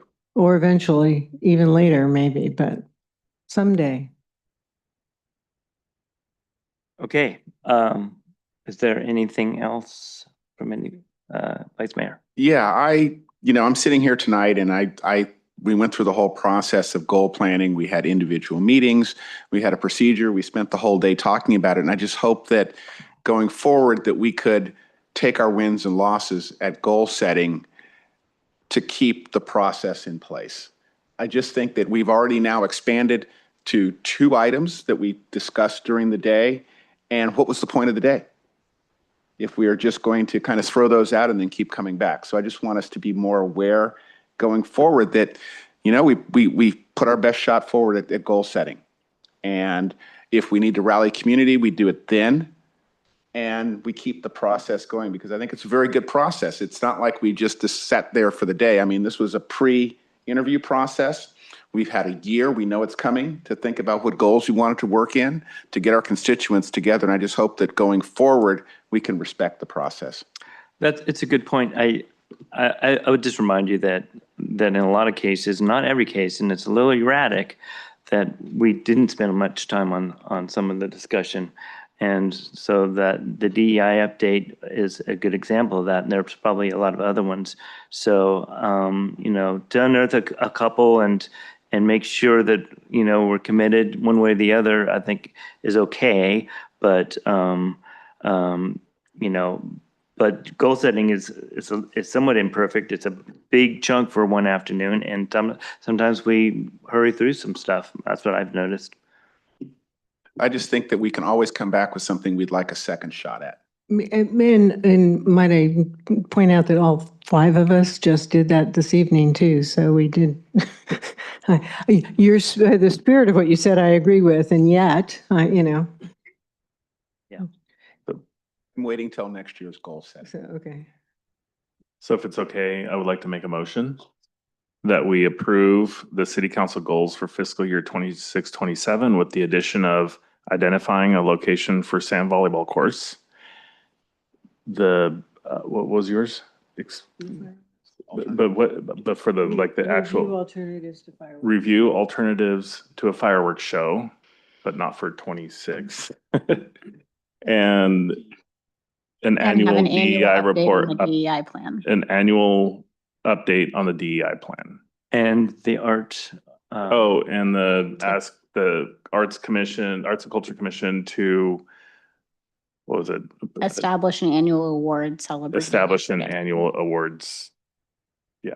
I second that. Okay, roll call, please. Councilmember Higley, Yes. Councilmember Kelly, Yes. Councilmember Mitchell. Yes. Vice Mayor Edwards. Yes. Mayor Harrod. Yes, all right, we have goals.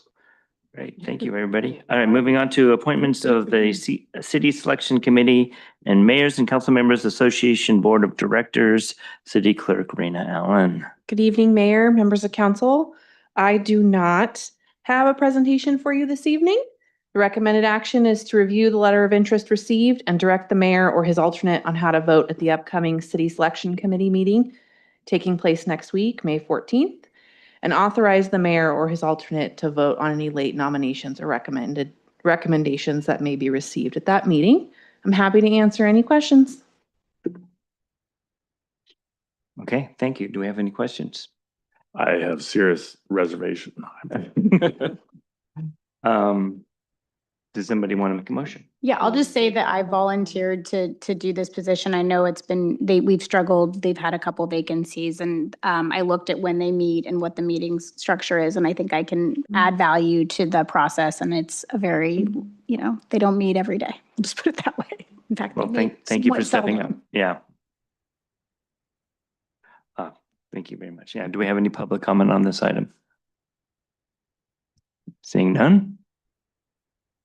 Can entertain a motion, please? Yeah, I recommend that we forward the letter to the Mayors and Council Members Association supporting Councilmember Kelly. Second. Well, please. Councilmember Higley? Yes. Councilmember Kelly? Yes. Councilmember Mitchell? Yes. Vice Mayor Edwards? Yes. Mayor Harrod? Yes. All right. Congratulations on that. Okay, and moving on to council reports, matters of interest occurring since the previous meeting. Who would like to go first? I can start. All right. I had a couple on, I think everybody was there. The economic forum was very informative and great. I really appreciated how he paused on the economic diversity, on how diverse we are, and then boom, the car dealerships. And I think it is important that we really appreciate and acknowledge our car dealers and what they do to support our community through the taxes. And it was Do we make a interesting. goal about that, or? Do what?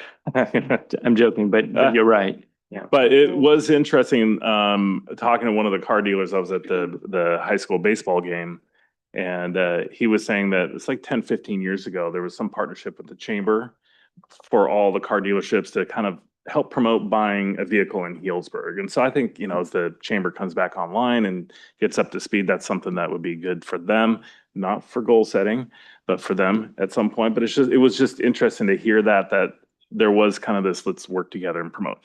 Then I had, after that, I headed up to Shasta Lake for a NCPA commission meeting. And they have really nice council chambers.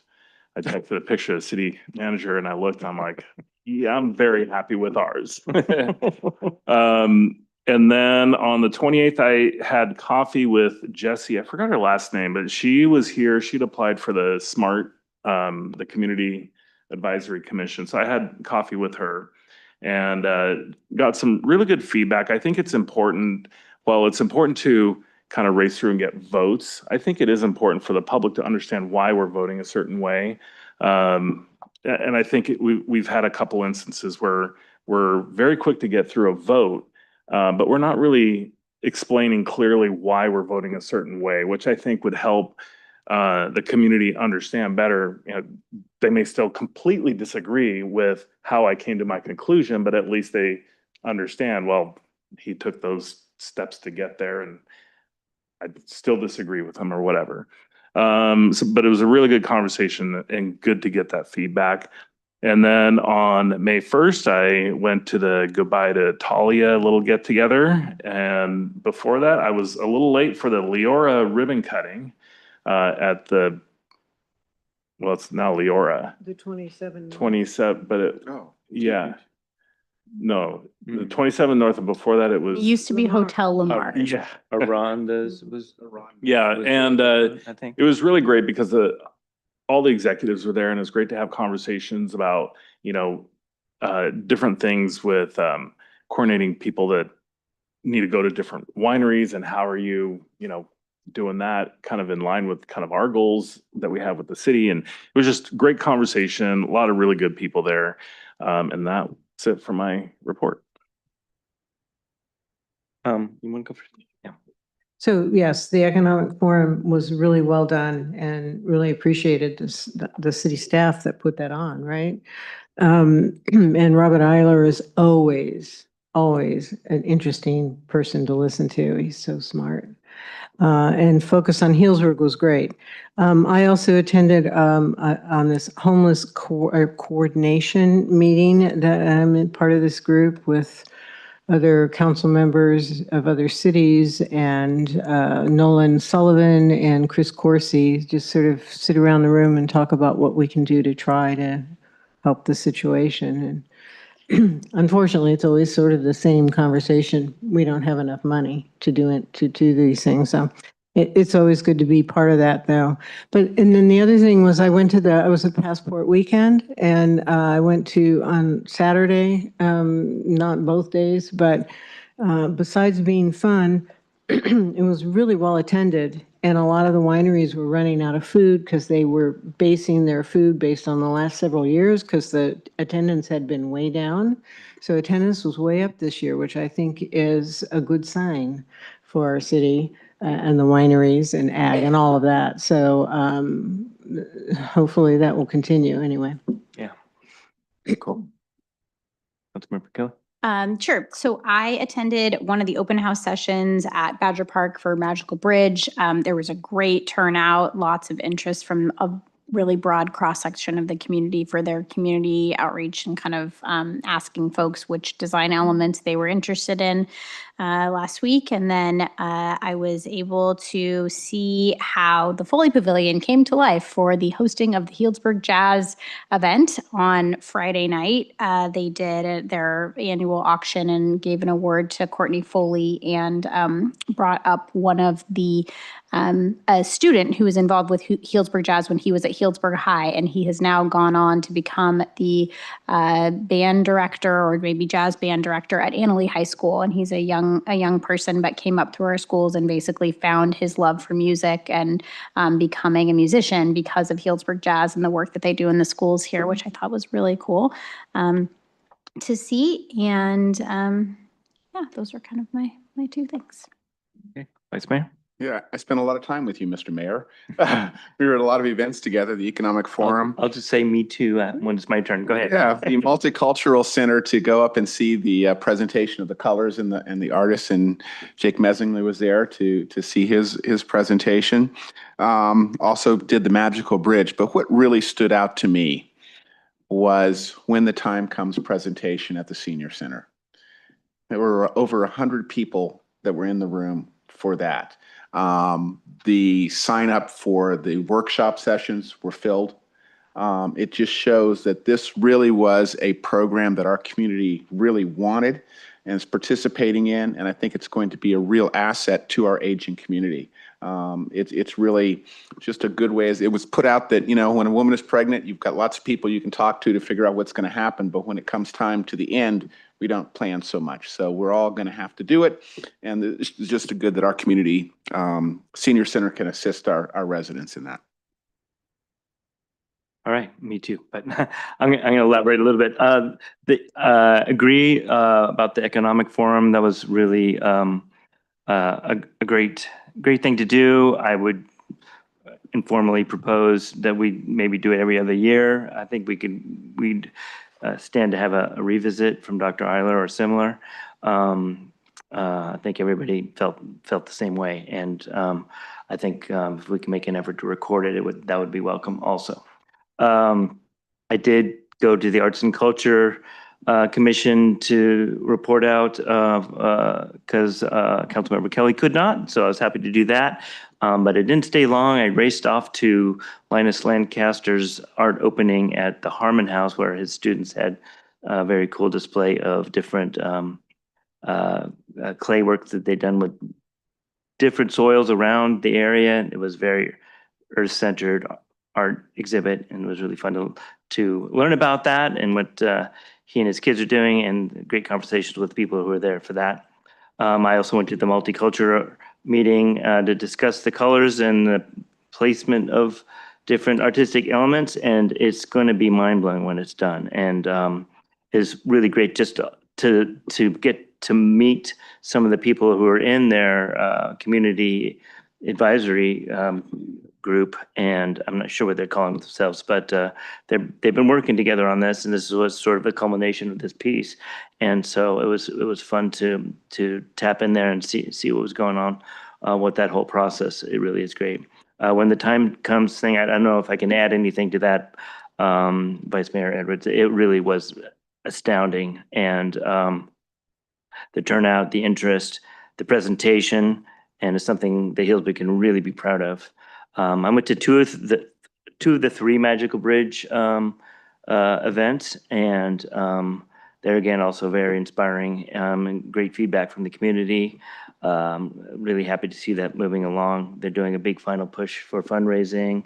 They have sort of a stick in the sand goal point in June, so they're trying to reach a point by then. So get the word out so we can meet that goal and at that time and keep that moving forward. And then finally, Healdsburg High School had its scholarship night, and what really impressed me there was something the principal said, and I haven't verified this or really got meat on the bones here, but he said, and maybe, I know, Scott, you were there, maybe you can correct me, but he said that Healdsburg has more donations than any city in Northern California. That's got to be per capita, presumably, right? Yeah, north of San Francisco. So once again, you have this amazing demonstration of a really engaged, generous community. And of course, the kids were amazingly diverse group of kids. And it was just a really great shining night for our town. And our family had a good night too. But Didn't Henry win an award? he won the Dr. Wheeler Award, which is sort of the stand-in for valedictorian. So we're very proud of Henry. Yeah. Thank you. Yeah, he works hard. Okay, so I will adjourn the meeting at 9:05. Thank you, everybody.